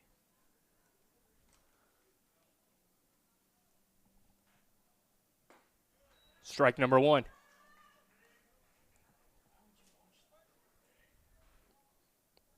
Have to think Khalees was taking all the way because that pitch right down the middle. Absolutely. See a pitch you like? Not taking on that one. 2-2, fouled away. Now the count goes even. You know, Khalees has to be selective up here, but I think he's going to go swinging. I think he's going to be aggressive. Just try and do anything he can to get on base and keep this inning alive. 2-2, 2 down. Garcia delivers. Strike number 3. Braden Khalees retired via the strikeout for the first time tonight. And his dugout will get issued a warning. 5-3 to score. Things getting spicy up in here. We head to the bottom of the 7th.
Five, 6, and 7 set to hit for Orlando.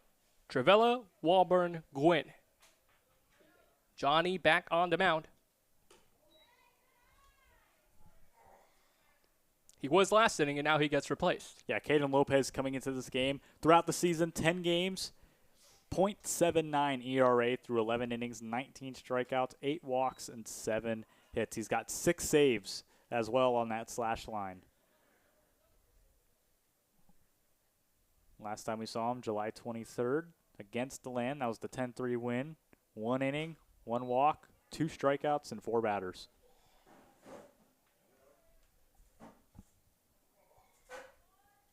Well, if there is a game 3, Johnny's definitely available for tomorrow. And, you know, they're going to throw everybody they got. But for right now, they're focused on just getting through this game, trying to get the lead back and close out the Snappers. 2-2 the count on Travella. He's 0 for 2 so far. Takes that one high, ball number 3.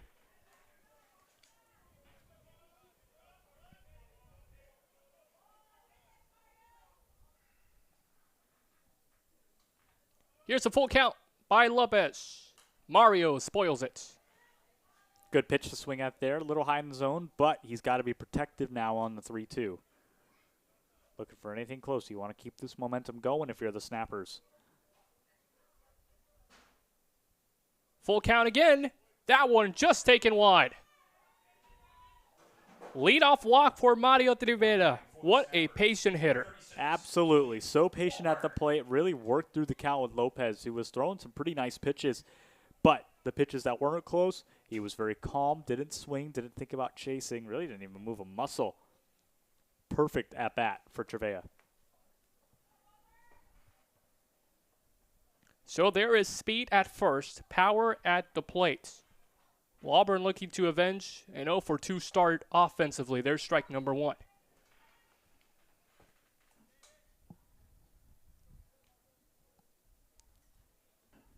There is no doubt this guy at the plate was the hero yesterday. Player of the night.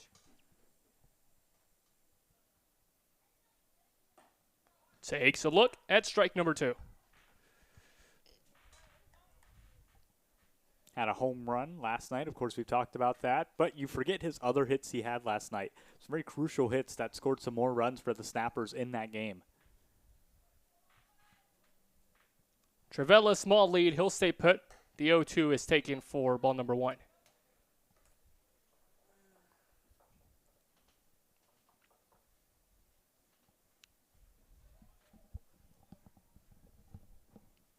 Auburn entering today 5 for 11 in this postseason. Swing and a miss. First strikeout of the night for Auburn. First one recorded by Lopez. 1 down. Yeah, and a good strikeout from Lopez to set his tone and kind of find where he wants these at-bats to go. Able to bring a little heat on it as well.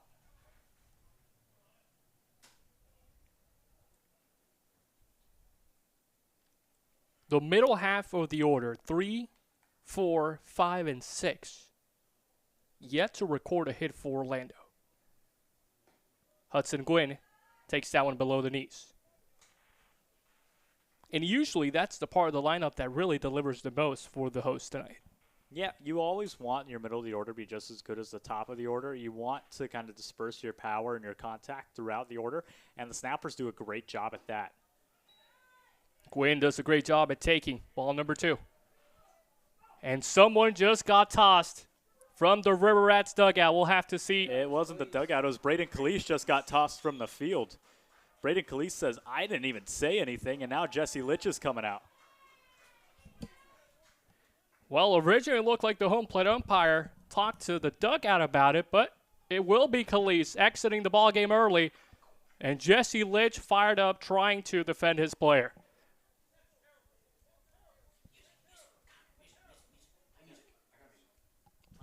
Well, and this definitely goes back to last half inning when Kalish had a couple words to say to the home plate umpire after getting called out on strikes. Yeah, Jesse Litch still talking as he walks back the third, but he's going to move Puckett over the short. No, it looks like actually Daniel Spiker will move to shortstop, and it looks like Anthony Rocco will come in to take over duties at second base. That's a hard loss for the Rats, who are already down in this game. And now the home plate umpire just tossed Jesse Litch.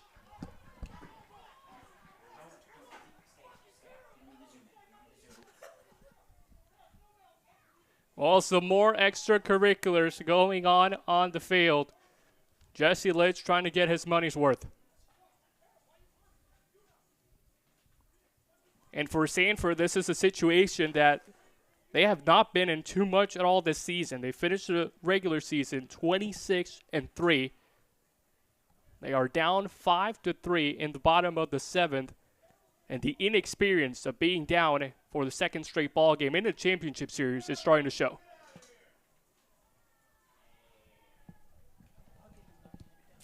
Yeah, so more disaster for the River Rats. Again, such a high emotion game, and now you think they go to game 3, we may not see Jesse Litch. That's not the story for right now, though. The story is Braden Calise out of this game, Daniel Spiker at short, Anthony Rocco at second. Kind of the order they ran when Calise was out on hiatus.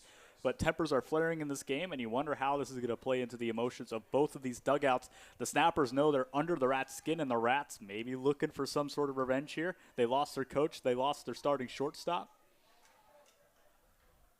They're hoping this gets their dugout fired up when their bats need to come to life in the top of the 8th. 2-1 on Gwynn. Dravella will head back to first, and the count goes to 3 balls, no strikes on Hudson.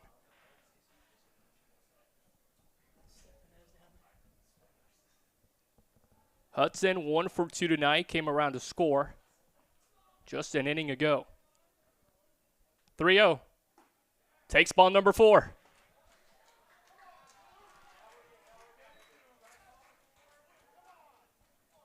That put 2 runners on board. Travella jogs his way to second, Gwynn to first, and Julian Mercado, who had an absolute no-doubter of a blast just an inning ago, will step on with 2 aboard and just 1 away. Open this game up for the Snappers, put them where they are now, 5-3, that home run. Snappers keeping the momentum on. There is a double play opportunity now.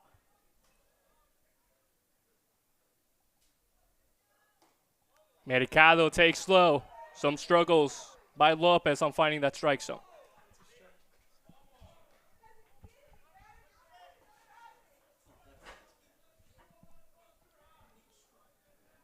Another close call there from the Rats, and some more noise coming now.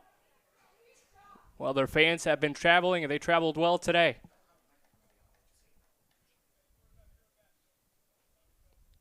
One-0. Swung on and missed by Mercado. Yeah, good speed on that one. 92 off the arm of Caden Lopez. Good way to reset, kind of reestablish the at-bat. Show him, hey, look who's running this place here. 1-1. Ball number 2. Hey, sorry, I missed your call. Oh, no, we got it handled. Of course.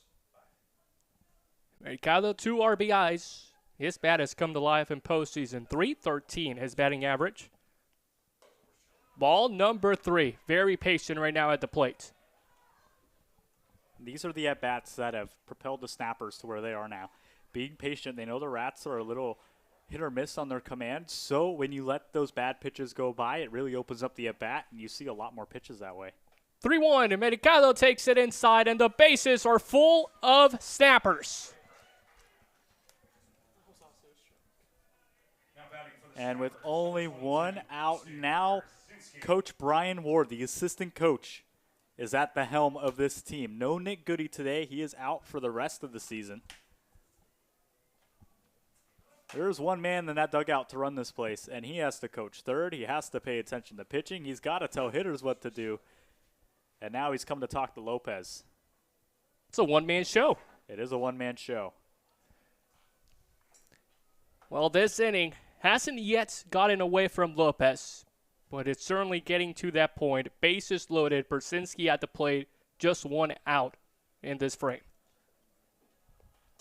Brian Ward will have a word with his, and you think, Ward looks like he kind of got into it with the first base umpire there. You have to wonder who's left. You're going to have to throw Halkus out there to coach first base for some of the games.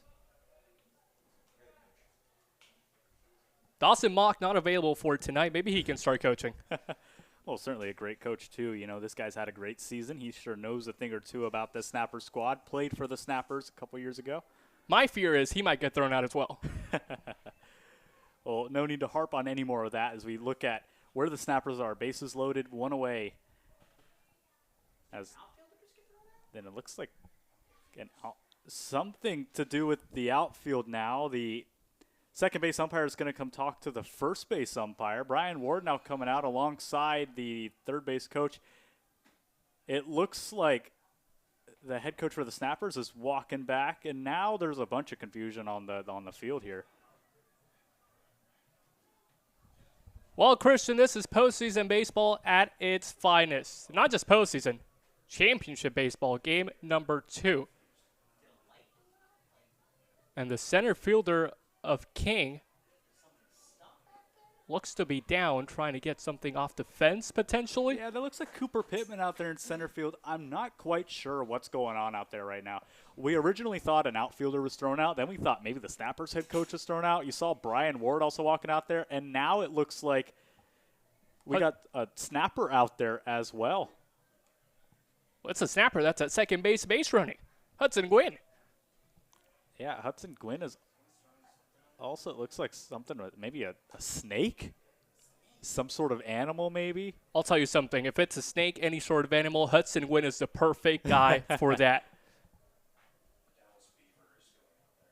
We voted him most likely to survive in a deserted island. So and now the head coach for the Snappers is, yeah, that's not the head coach, but the coach of the Snappers is going out there. And there's some stuff going out. There are more Snappers going out to the outfield now. Esteban, we're not exactly sure what we're seeing here, but we're going to try and get some information while it comes in. Caden Lopez warming up.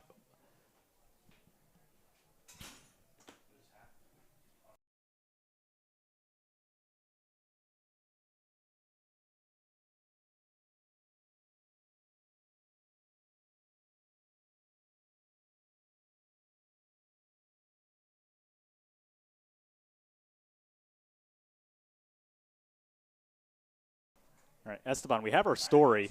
You could break the news because it is just mind-boggling to me. Well, so far, 5-3 the scoreline. It's the Snappers running the show at the moment. 4 snappers signify a turtle, so why not get some turtles on the field, right? Well, there's 9 of them out there. Get some more from the outfield. Let them creep in. This is a full show, just full of snappers tonight. Let's go. And, you know, this game has so many twisted turns. You look at the Rats who took the lead early. They lost the lead. You see the ejections. You see the tempers flaring. And now a turtle in right field, center field. It's our real-life mascot. And you know when the commissioner has to go out there, things are getting good. Stefano Foggi will take a look at this as well out there in the outfield. Turtles not just on the base pass, but also in the outfield.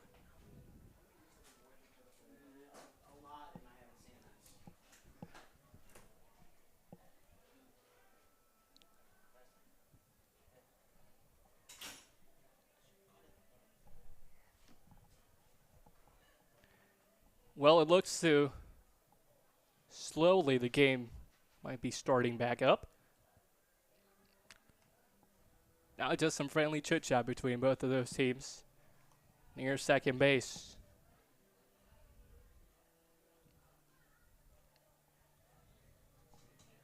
You never know what to expect in the night at the ballpark.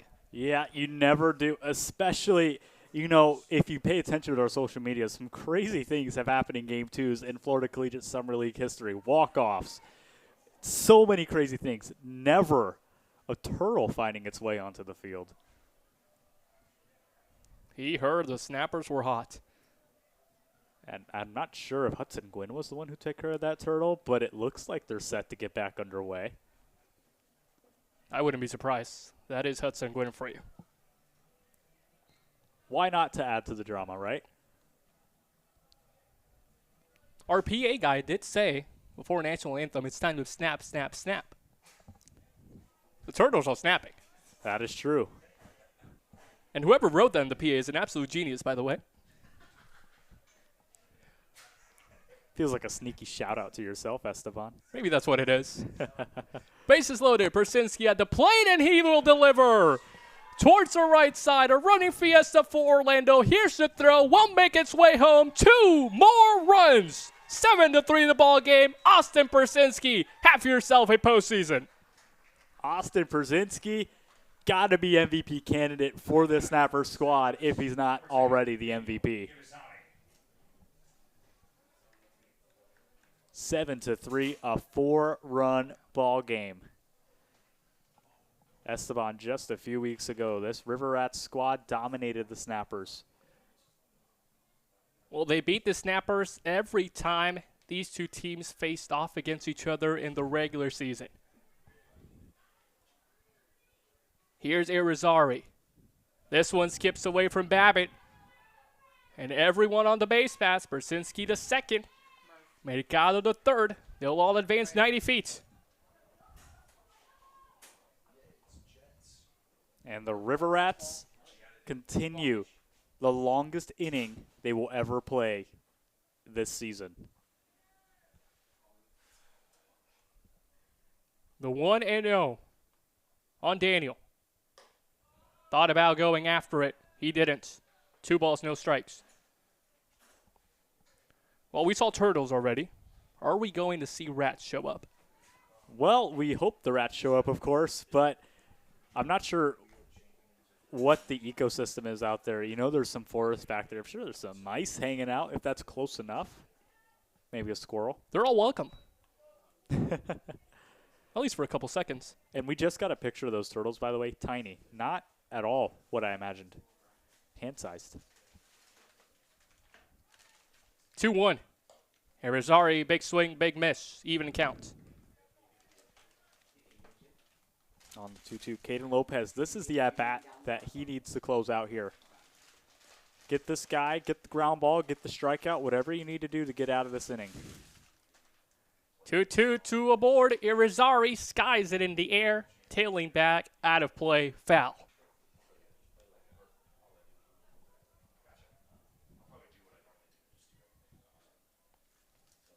Irizarry still looking for his big moment. 0 for 2, his batting average at .71.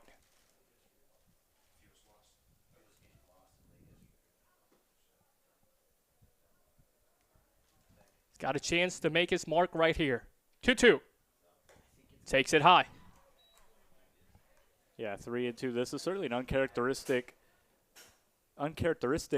appearance from Caden Lopez, who has, you know, in the season was lights out. Now here in the playoffs on the biggest stage, the biggest lights. Irizarry with the infield in, sends that one to third. Puckett spins to first, and what a scoop by Mueller. 2 down. No one advances. Yeah, that was a great recovery by Stuart Puckett. Daniel Spiker, of course, having to go over there and cover for him as the new shortstop. Bobbled it a little bit, but was able to barehand it and make the throw. And you also have to give credit to Mueller with the pick.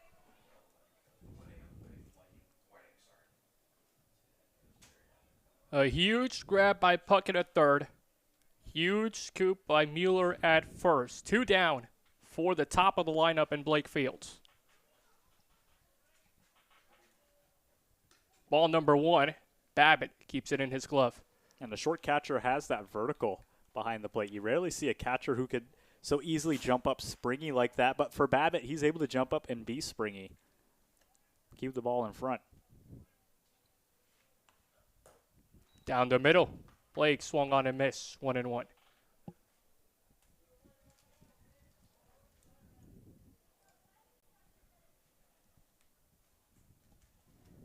Mercado at third. Austin at second. Blake takes outside.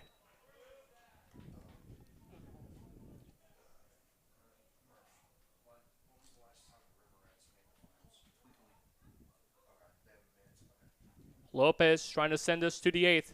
His 2-1. Swung on and missed by Fields for a second time. 2-2. And this is going to be the biggest strike that Lopez will throw today. No pressure. Just another day in the life. Lopez looking to close it out. 2-2. Fields spoils it. Keeping this at-bat alive. The Snappers have continuously pounded through the Rats' bullpen. Pounded through the back half of the starters. And now it is deuces wild. Lopez trying to get out.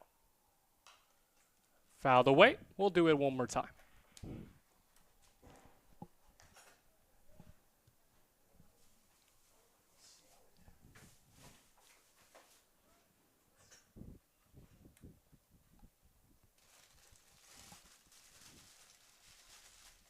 Two once more. Fields takes ball number 3. He has worked this at-bat all the way into his favor. It's a 3-2 count. Looking to walk, looking to hit, looking to keep this rally going. 3-2, 2 aboard. Blake dodges out of the way. He's aboard at first. Bases loaded, and the inning lives on. The winning run at the plate. The bases are loaded for the Snappers. And now Brian Ward will come out again and talk to Caden Lopez.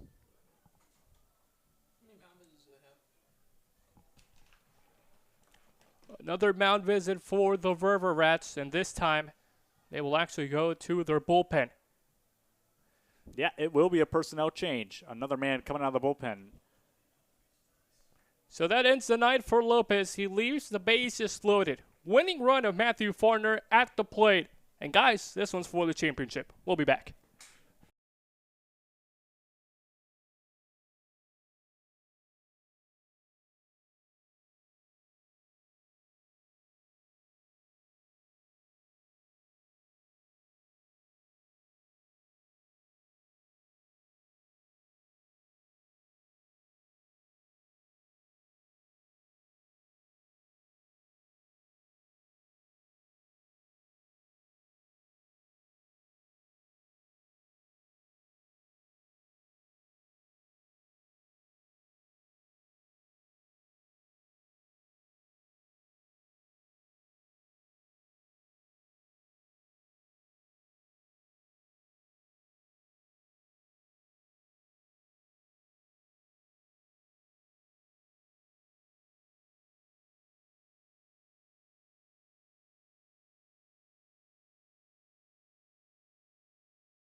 Well, with the bases loaded and 2 away, there's a new pitcher on the mound for the River Rats. Yeah, Trey Wheeler, usually a starter for the Rats, coming in relief. They're really pulling out anyone they can to get them out of this inning. It has been a disastrous back half of this game for the River Rats, no doubt, and they are looking for anyone who could throw strikes to get this crucial one out and get the offense cooking again. With that swing, Matthew Forner just wanted to give Orlando the championship. Absolutely. Swung on and miss on the high fastball.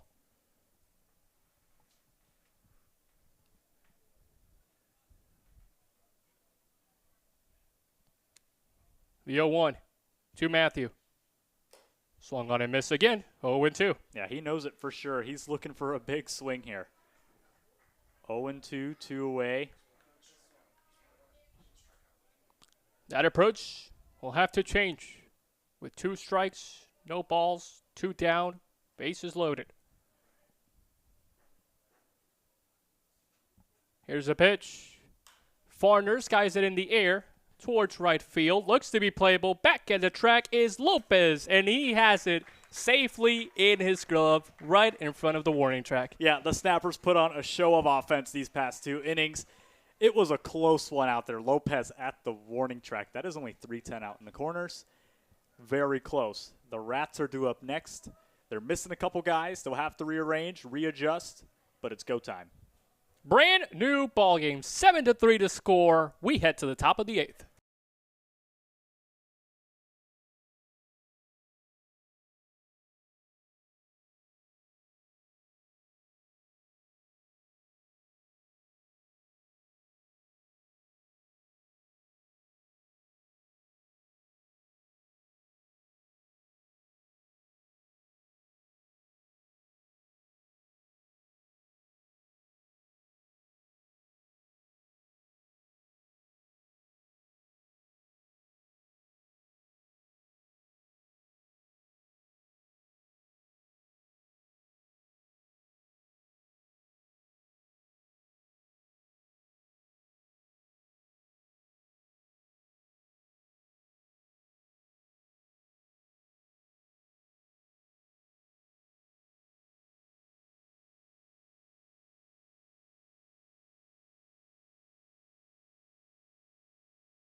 Three, two, one, and just like that, we're back, Christian.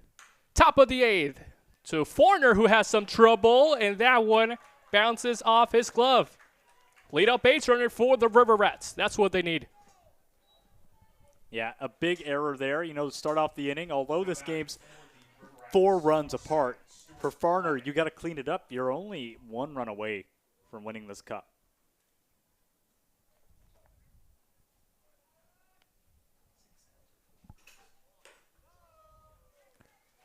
That pitch misses outside on Stuart Puckett.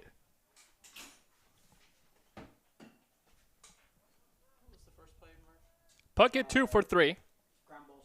His bat has been creeping up tonight after going 2 for 12 before today's ball game in postseason action. He's ahead in the count, 2 balls, no strikes. And it'll take a little bit to figure out who's filling in for Khalees. Right now, the guy who's playing shortstop is due up to hit 7th in the lineup. 3 balls, no strikes on Stewart.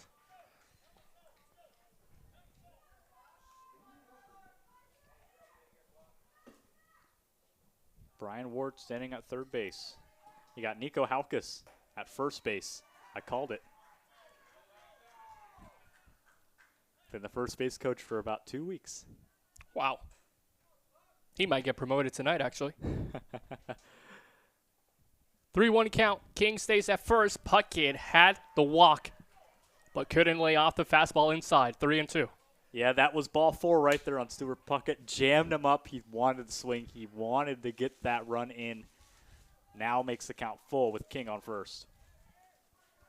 Lopez on deck. Full count. Taking for ball number 4.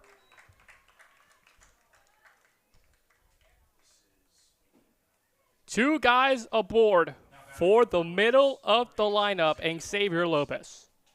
Xavier Lopez, only 1 home run this season, came against Winter Park middle of June.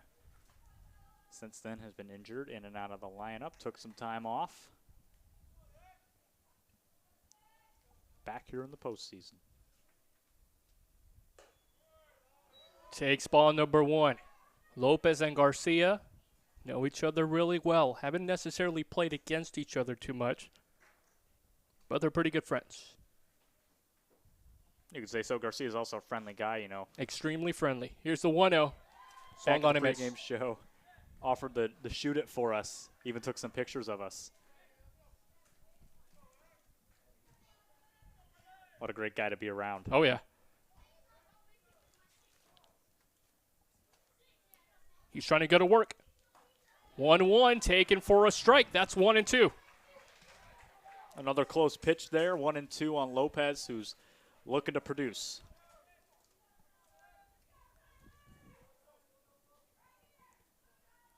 Only one RBI in the last 3 ball games for Xavier. That number might change as this one is hit well towards the outfield. King will be held up at third. Now they're sending him home, and he'll come around and score. Well, that's base running that makes your heart stop there. You see him almost overrun second base, time is called, and surely a pitching change here. Yeah, it looks like he will signal to the bullpen. Got Puckett froze up at second base. Cameron King stopped at third. He got the red light, then saw that they were trying to throw Puckett out. He said, hey, why not? Be aggressive, try and get any runs we can on the board. Send it. Do you blame the Snappers for trying to get that tag at second and letting King come around and score? He would have stayed at third if that wasn't the case. No, it was not a risky move at all. You know, you see Puckett rounding second, heading for third, and you think, oh, I can get this guy. King throws on the stop signs, and they're like, I could really get this guy. He's going to be caught up. Luckily for Puckett, he was able to scramble back before the throw was really made. So a new pitcher for Orlando, Kristen Montes, will take over the mound. 2 aboard, no one away, 3-run ball game.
It's Christian Montes on the mound for Orlando, and he comes in a bit of a pickle.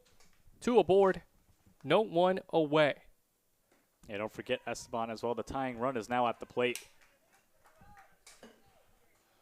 And that is Rucco,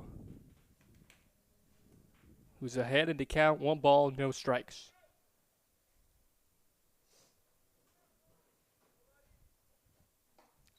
Off speed, swing and a miss, strike number 1. Yeah, early off speed. He was sitting fastball. You see that early swing from him way out in front. He's got to reset, redial in. Montes' first appearance in postseason play. Delivers the 1-1 and turns the count 1-2. But is his 100% better than his 70%? 1-2 count on Rocco now. Flew out has passed 3 times. Now here in the 8th, down to their final 6 outs. Or final 3 outs, I really should say. Well, no, 6. They have 6. I forget how to math sometimes. Persinski blocks it. 2-2. And a new face on the mound as well for them, like you said, with Montes. Gonna have to readjust. They were just getting used to Garcia. You see them starting to get some hits. Now they have to adjust to Montes. Hits 2-2. Taken for ball number 3. The one thing you can't do if you're Montes is load the bases, be a free pass. Especially with nobody out. And after Rocco, you got Mueller, who has a home run. 2 aboard. No one retired. Full count. Here's the pitch. 3-2 double play territory might be complicated. Forner will go to third, and they get the lead base runner. Yeah, they get the lead base runner, leaves them at first and second. Now the bases, like you said, will not be loaded, but only one away. The River Rats are still trying to piece anything they can together. This will be the biggest inning they play this season. Huge out for Orlando, but they are not out of the woods just yet. Mueller steps in with a 2-for-3 performance. Fouled away that first pitch.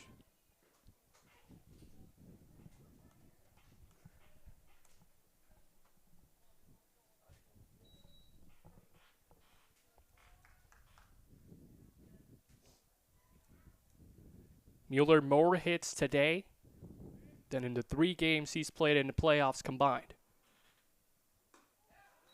Takes ball number 1. Yeah, inside there on Mueller. Again, crowding the plate. He's looking for anything outside.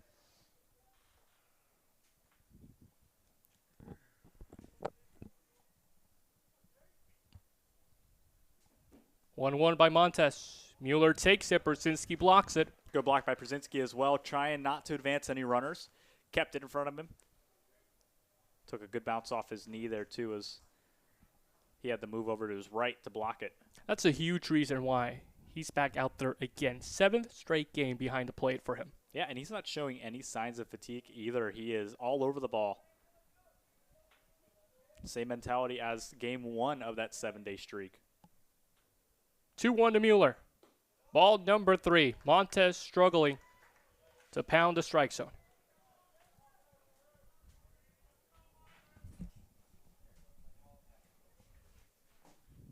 After Mueller, it'll be Spiker. Hitters count 3-1, down the middle, 3-2. Good pitch to set this at-bat up for some more drama. The 3-2, it was right on the outside, painted the corner perfectly. More drama indeed. Here's the payoff. Mueller rips it, foul. So close. And you think maybe he would have gotten it down the line, but Gwynn is right there, and he's got a good glove on him, too. That line shot, if it's fair, Gwynn is all over. 3-2 one more time. This is the beauty of baseball, Esteban. Here it is. Mueller takes it outside. Christian loses him, and he loads the bases up for Daniel Spiker. Mock's coming in. Dawson Mock is getting set up to come into this game. He was getting suited up, it looks like, in the dugout. He's got the helmet on, maybe a pinch run situation. But for now, Daniel Spiker. Foul back.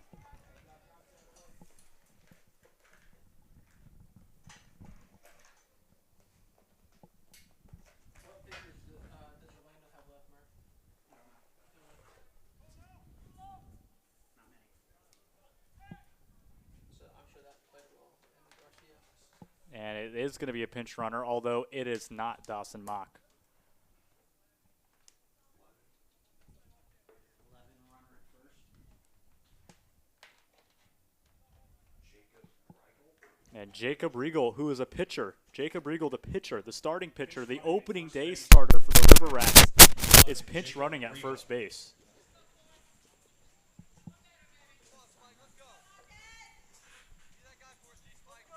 The guy who started the season for the Rats is the tying run to keep the season alive at first base. 0-1 to Spiker. Ripped into the outfield. Partner can't get to it, and it's going to fall.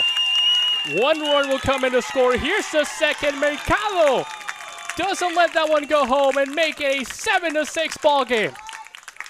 Wow. If this is not game of the year, I don't know what is. As the Rats have progressed through this season, we have seen some incredible performances. We have seen comebacks. We have seen losses. We have never seen a comeback quite like this that is cooking, and we have never seen a game with this much excitement, Esteban. What a ball game we have been treated for. This is championship ball games at its finest. Montez will head back to the dugout. Rylan Happel will come out of the bullpen. Another pitching change for Orlando. Happel will come in with 2 aboard, 1 away in the top of the 8th.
Well, Christian, we've got a ball game on our hands, huh?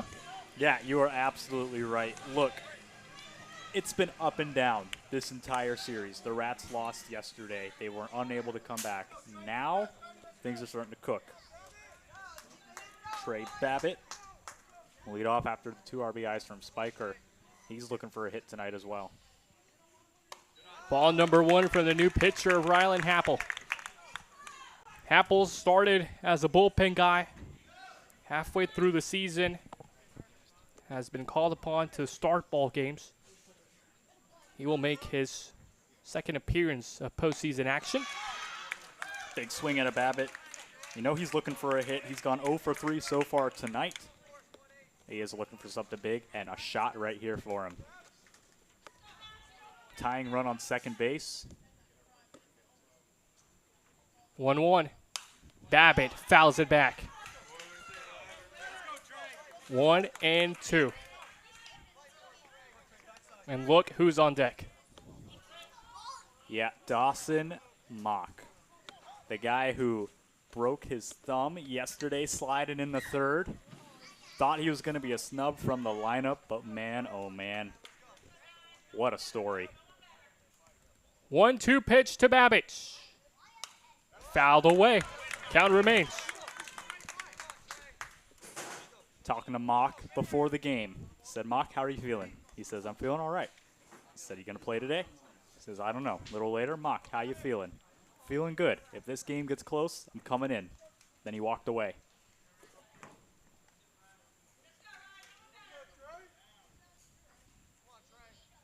Happels, 1-2.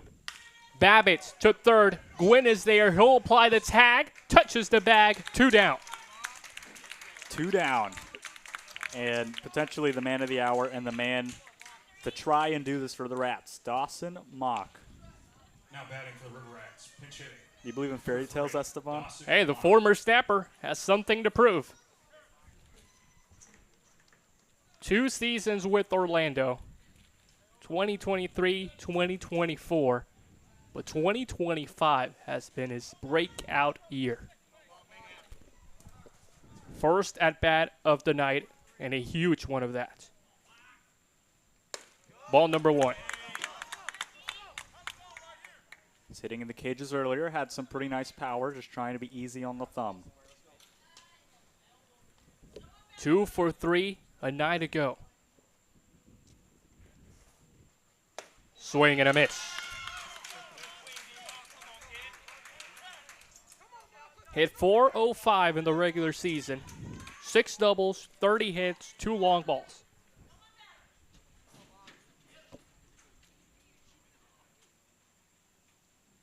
Swings and misses at the 1-1. It's a 1-2 count. He's looking for heroics, and he's down to his last strike. Both dugouts on their feet, the crowd on their feet. Christian on his feet. Christian is on his feet. Let's see what Happel has. Happel v. Mock. 1-2. Misses. Count runs even on Mock, 2-2.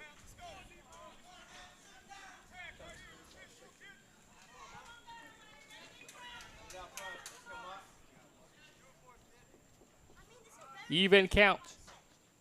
2-2. Dawson takes it down the middle, and Happel wins the battle. You look at the snappers, you look at their composure. That is the best at-bat you will ever see. Strikes them out looking. Game on the line. The snappers, dominance. We head to the bottom of the 8th. A 1-run lead for Orlando after the Sanford River Rats collected a 3 spot in this top of the inning.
Bottom of the 8th, 7-6, the score line here in Orlando. Great to have you with us, Christian Bootsy, Esteban Velas alongside, and Grant Como at the plate to lead off this inning. First pitch, taken for ball number 1. Trey Wheeler is coming into his 2nd inning now. Was able to get him out of the jam last time. Evens the count this time. This will be his first full half inning, you know. First full time facing 3 hitters at the minimum. A couple new guys coming into this lineup, some pinch hitters on the way out. Como can't catch up to the fastball.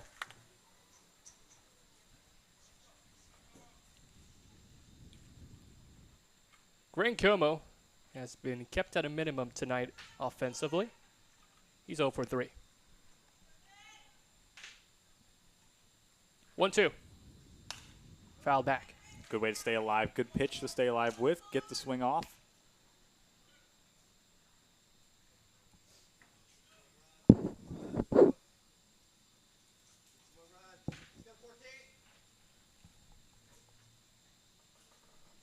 One and two, one more.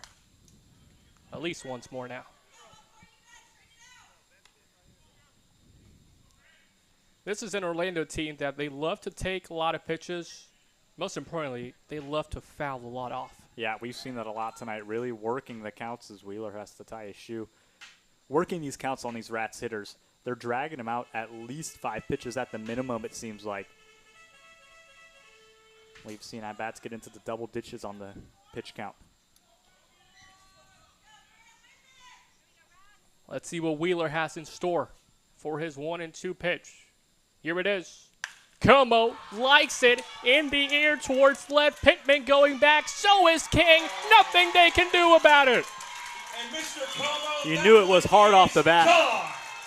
a solo shot to left. We said Grant Como was kept at a minimum. That no longer holds true.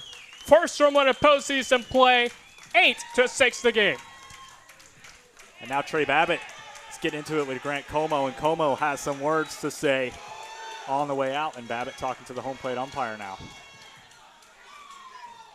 That's a warning for Trey Babbitt, a warning for the Snappers dugout. 2 warnings for both dugouts. Things are getting tense here. Trey Babbitt still talking to the home plate umpire. Well, the Snappers are firing in all cylinders. They'll appeal They're that Como saying- didn't touch third, and the call will be in favor of the Snappers. Yeah, They'll say he Brian- did touch. Yeah, Brian Ward is trying to argue this call, but he doesn't have a lot of room to argue.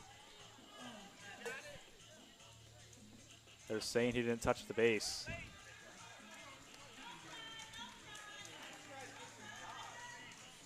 And the home plate umpire, along with the field umpire standing at third, will say Grant Como did, and that officially puts the Snappers up 8-6. Yeah, the third base umpire is still talking.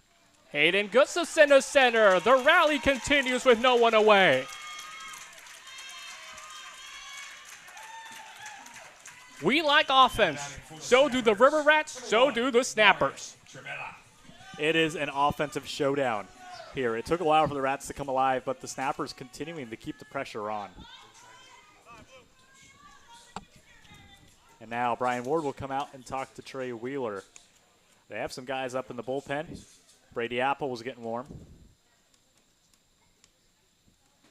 They'll all come together and have a convention. Wheeler, like you mentioned, at the top of this inning, did well last inning to work himself out of a pickle. Recorded 1 out. That's all he needed. But so far, he has been struggling in the bottom of the 8th. A leadoff home run to Como, a single to Gustafson, and now he has to face Travella in the heart of the lineup. And I want to just talk for a moment, if I haven't talked already. Jesse Litch, Major League player, Major League coaching abilities. Nick Goody, Major League player, Major League coaching abilities. Brian Ward, on his resume, couple teams locally, but nothing like Litch and Goody. He is way out of his zone here. And yeah, they are going to make a call to the bullpen. That's exactly what it is. So a new pitcher for the River Rats. He will come in to work with Gustafson at first. No one retired. And Mario Trivella at the plate when we return.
For the third time in this ballgame, the Sanford River Rats will head towards their bullpen. New pitcher on the mound. Yeah, Nico Halkus just an inning ago was coaching first base.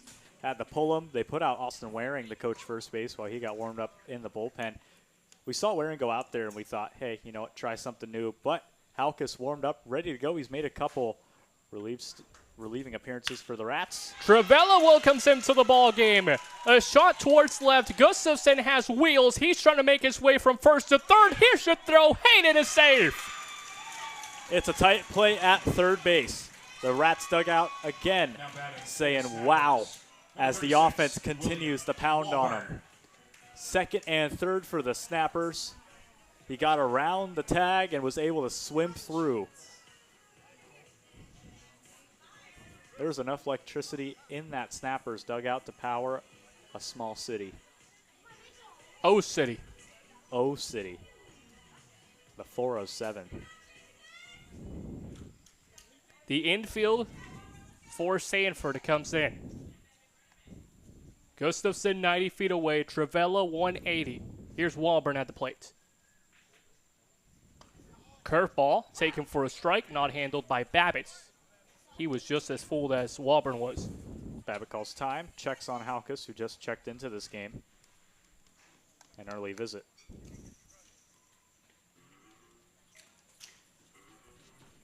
They seem to have had their signs mixed up. You could tell Babbitt was not expecting that pitch by any means.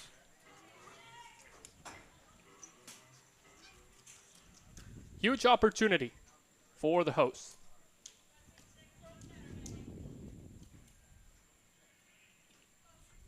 Oh, 1. Ball number 1. Missing the zone there. Good speed on the fastball, but just a little low. Snappers are looking for something low and inside, something they could pull.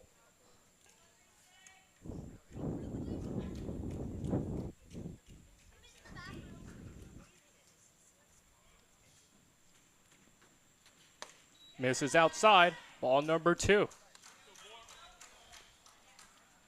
Walburn, after quite the night yesterday at 4 for 4, he's 0 for 3 so far today.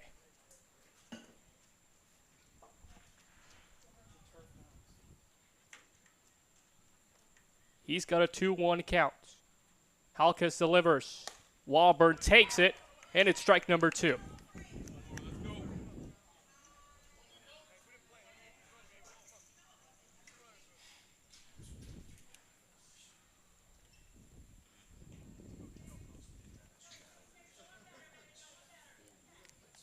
A deep ball into the outfield will get at least 1 run home. Orlando looking for some more insurance. 2-2. Walburn takes wide and high. Ball number 3. Yeah, first full count situation for Halkus. He's looking to just get a strike somewhere in the zone.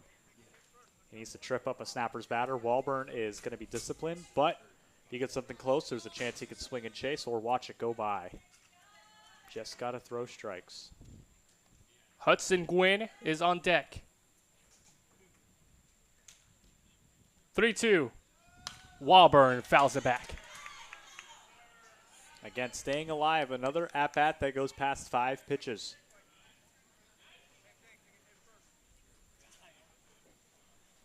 This time off of Halkus.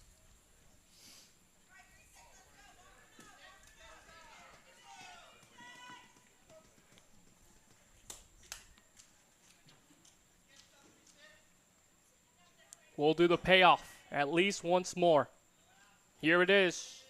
Walburn takes it. Babbitt scoops it. Hudson gets a walk. Now batting for the Snappers. Base is loaded for Orlando.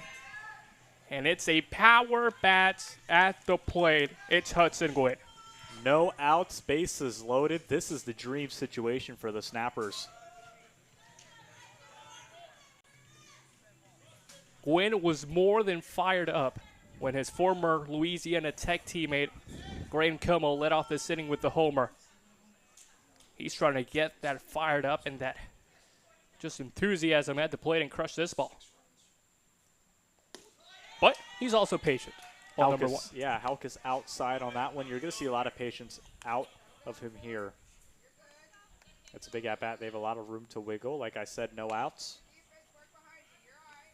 Get ready to see some magic going here. 1-0. 1-1.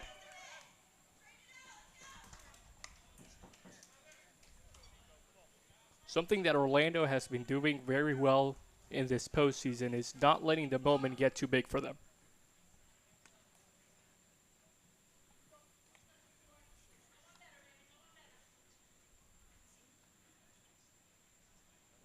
Even count at 1. Ball number 2 below the knees on Nguyen. Another close pitch taken for a ball, yeah. Halkus is struggling with the location. You know he doesn't want to throw directly to the Snappers batters, but he's got to be comfortable with throwing some stuff into the zone. Otherwise, he's just going to keep walking the bases.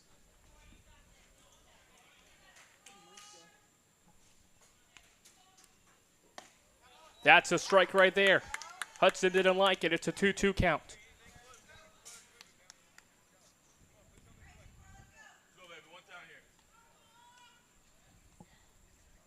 Gwynn, 21 strikeouts in the regular season. 1 yesterday. None tonight so far. 2-2. Fouls it. Dragging this at-bat out again. They continue to stay vigilant in the box, not let anything close go by, foul pitches off, stay alive. We've pounded it in all game, but it really means something here with this at-bat. Nobody out, bases loaded.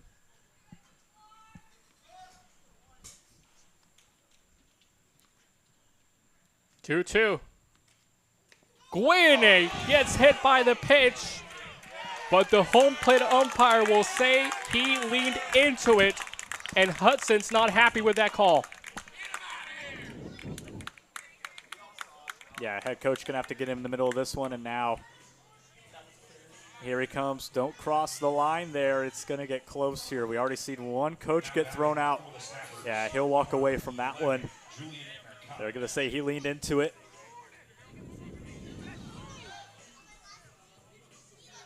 So what could have been a run to come in to score on the bases loaded hit by pitch will turn it into the first out of the inning, and Hudson Gwynn will get credited with the strikeout. Halkus picks up his first. Yeah, well, you look at, you need the out. Doesn't really matter how you get it. You got the out. You've certainly seen every sort of scenario in this game. Corners playing halfway for Julian Mercado. Takes ball number 1. Mercado, of course, a 2-run shot in the 6th inning, his first home run in this 2025 campaign.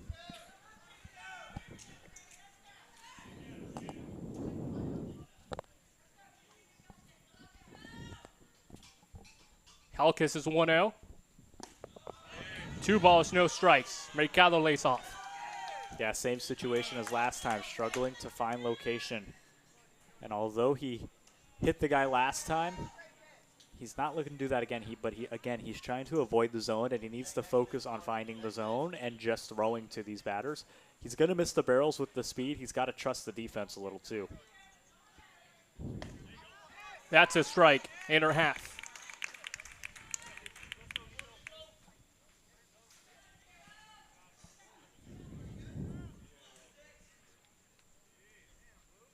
Mercado came into today 4 for 14 in postseason action. Strike number 2, right at the knees. Now the River Rats dugout getting fired up. It would be a big strikeout here. Halkus aiming to accomplish that feat. Hits 2-2. Spoiled. Yeah, again, a 2-2 spoiled. Really a strikeout pitch spoiled once again. The Snappers continuously putting the pressure on. And the weight falls on Halkus, who's looking for 1 strike, 1 out. He delivers. Mercado delivers as well. Towards the right side, he's got his second base hit of the ball game. This one comes in with a couple RBIs, a bases clearing 3 RBI double, and the Snappers are absolutely on fire. The Snappers came to hit. It is no doubt about that. They were fired up from the beginning. Home territory, they lit them up last night. Why not do it again? The River Rats fall 11-6. Julian Mercado, you have done it once more. 5 RBIs in this ball game. 5-run lead for his club.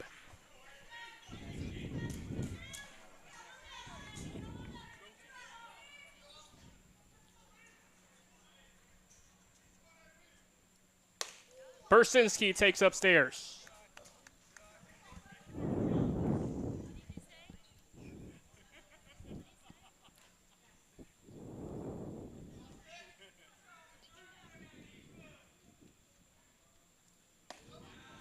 At Denise, 1-1. Clip that outer half.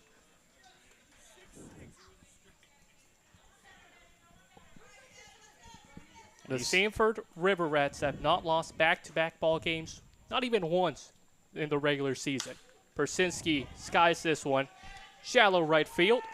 Lopez has it, and Mercado won't test his arm. 2 down. You got to be careful with Mercado at second base. He does have some speed as well. He thought about going. He's got something in his eye now, but he's going to be okay. Irizarry coming up, still looking for a big moment in this game as well.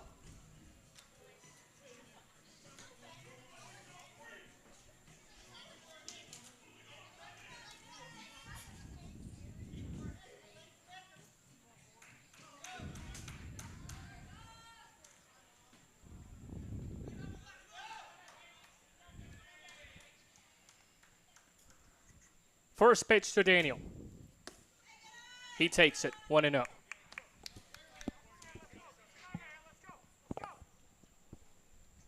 Irizarry steps in 0 for 3 tonight. Fouls this one back. He was at the count 1-1.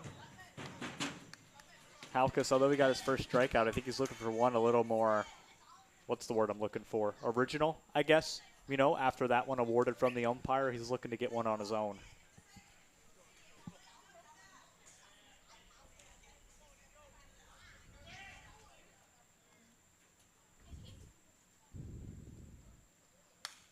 Fouled again, 1-2.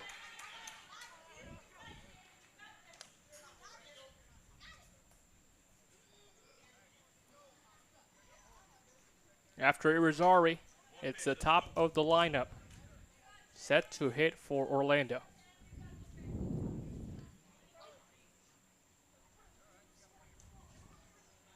Halkus trying to send us to the 9th. His 1-2 taken upstairs.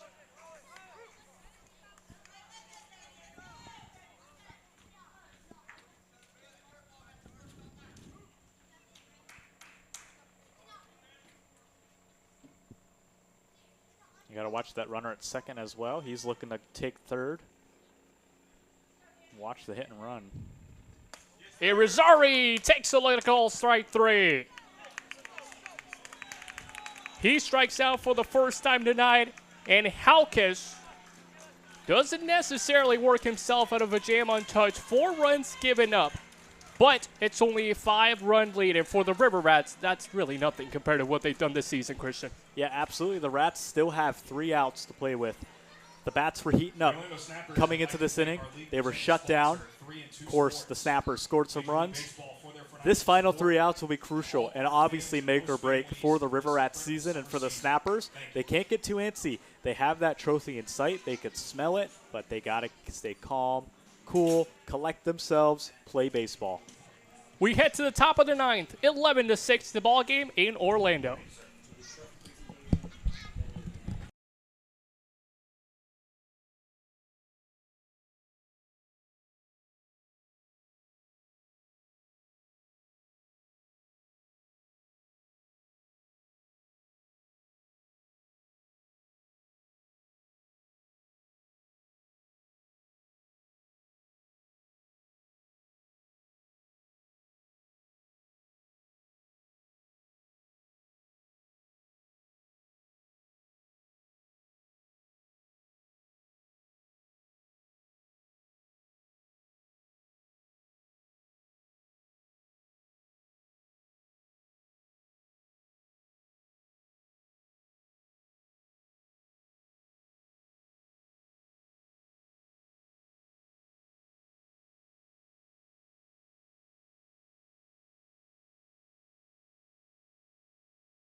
The River Rats have 3 outs to play with. Rylan Happel pounds the strike zone. There's strike number 1.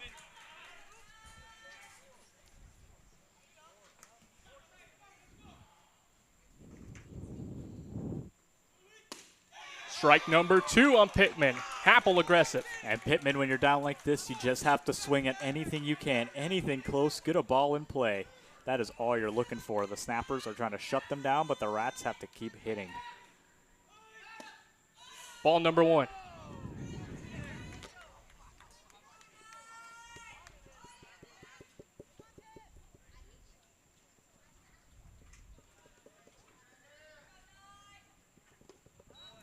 Two and 2. Back-to-back misses.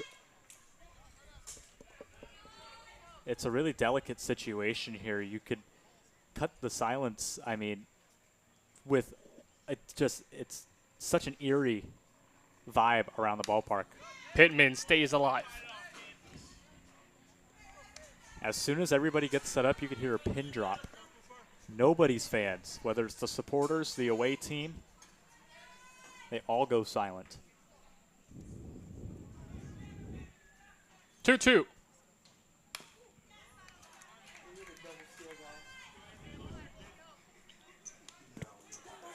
And Pittman swinging at anything that is close.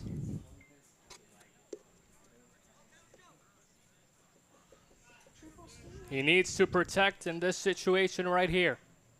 Anything borderline, he's got to be ready. 2-2. To short. Farner on a hop. Throws across. Strike to Mercado. 1 away.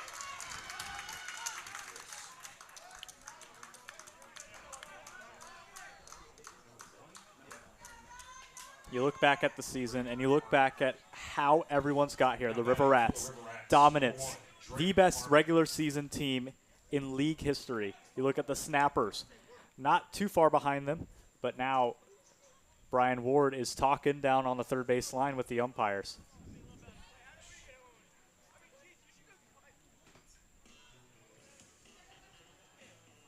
I'm intrigued to see what this one's about.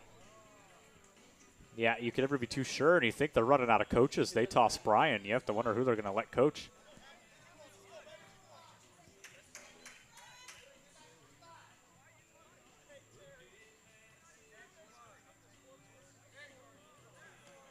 And now the home plate umpire will have a talk with Terry Abbott, the head coach for the Snappers. It's something to do with the third baseman. If I'm not mistaken, he was in a little bit of trouble a few innings ago.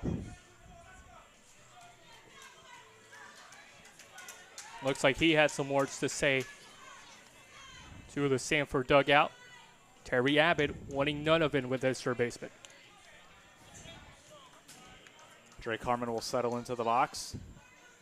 2 more outs will decide this Rats season. And this series, if anything, just proves baseball is a game of hits and misses, both literally and figuratively. You could be on all season, but when it comes down to the final 3 games, if you don't produce, it's totally irrelevant. Ball number 2, the Sanford River Rats, 26-3 in the regular campaign. The best record out of anyone in the history of the Florida League. 3-0.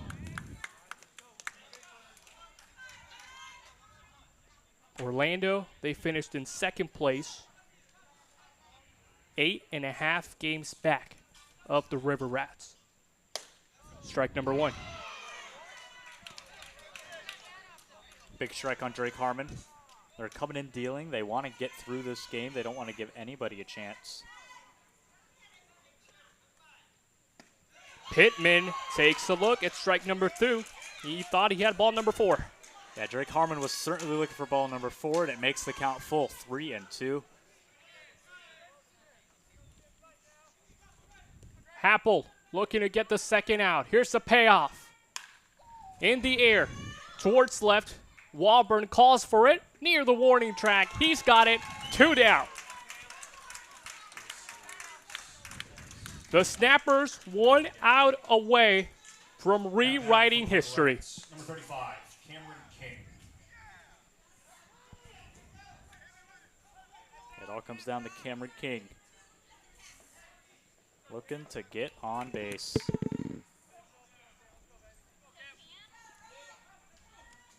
First pitch to him. Line drive towards the softball field. That's another souvenir. Well, it was roped down the line. He made great contact there.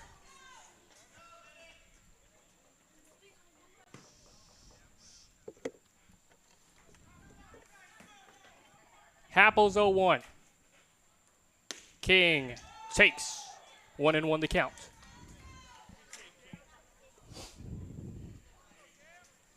You look at the Snappers season. Pretty up and down. Good moments and bad moments. This one shot towards third. Hudson Gwynn will play it. Throws a strike across, but it's a foul ball. And the Sanford River Rats now down to their final strike.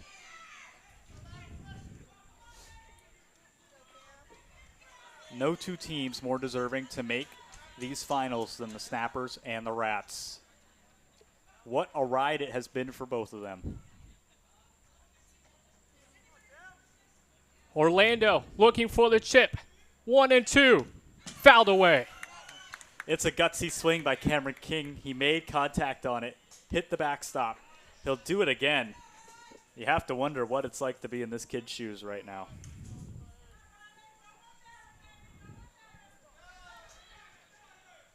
Trying to keep his team season alive. 1-2. Misses just low.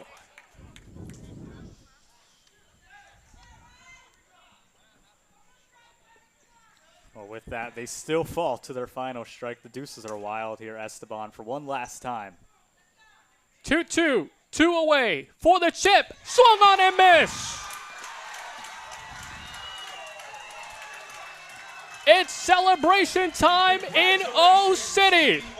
David defeats Goliath. The Snappers defeat the River Rats, and they punch themselves into the FCSL record books as the 2025 Florida League champions. Have yourself a tournament. Oh my, Orlando. Yeah, Esteban, it was a brilliant effort. The Snappers shutting down the River Rats. Incredible ball game. Huge congratulations as well to The Snappers come out on top. And the River Rats, after losing just 3 games all regular season, lose 2 in back-to-back fashion. And Orlando, we are having a party ourselves tonight. Let's go celebrate. 6 wins to only 3 losses. It's definitely an incredible ball game. Congratulations to the Snappers. They were the ones to officially take down the River Rats. What a season. What a summer. What a year.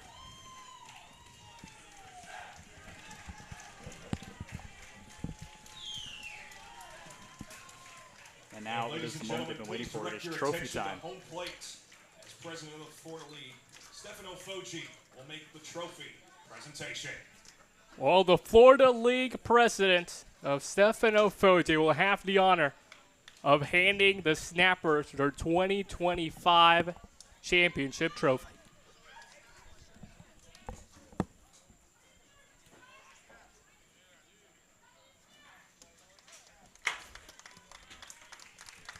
The Snappers and Orlando themselves become the first Orlando-based club in the Florida League to ever win the FCSL Championship. And the celebration from the Snappers is just getting started. And ladies and gentlemen, we can't forget the MVP award. The MVP award will go to Orlando's catcher of Austin Persinski. 3 for 5 on the night and 5 RBIs. What a night that the recent TFA high school graduate had. 3 for 5 performance.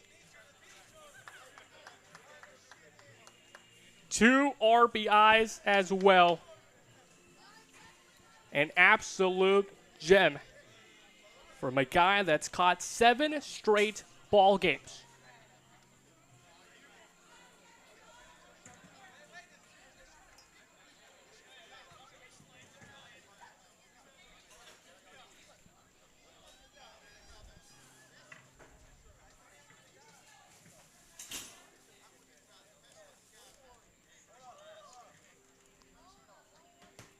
the Snappers players, along with their entire coaching staff, a well-deserved championship season. It started with the sweep in 3 games of the Winter Garden Squeeze.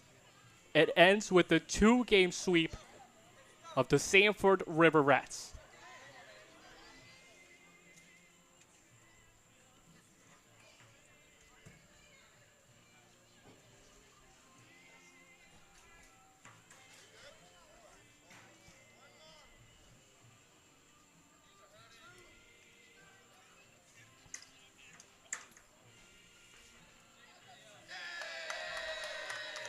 And they celebrate once more. To the Sanford River Rats for a historic season.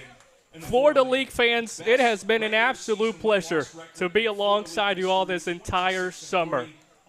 For all the broadcasters, all the producers, all the staff members, everyone involved in the Florida League, we thank you so much for letting us bring you the action into your homes night in and night out.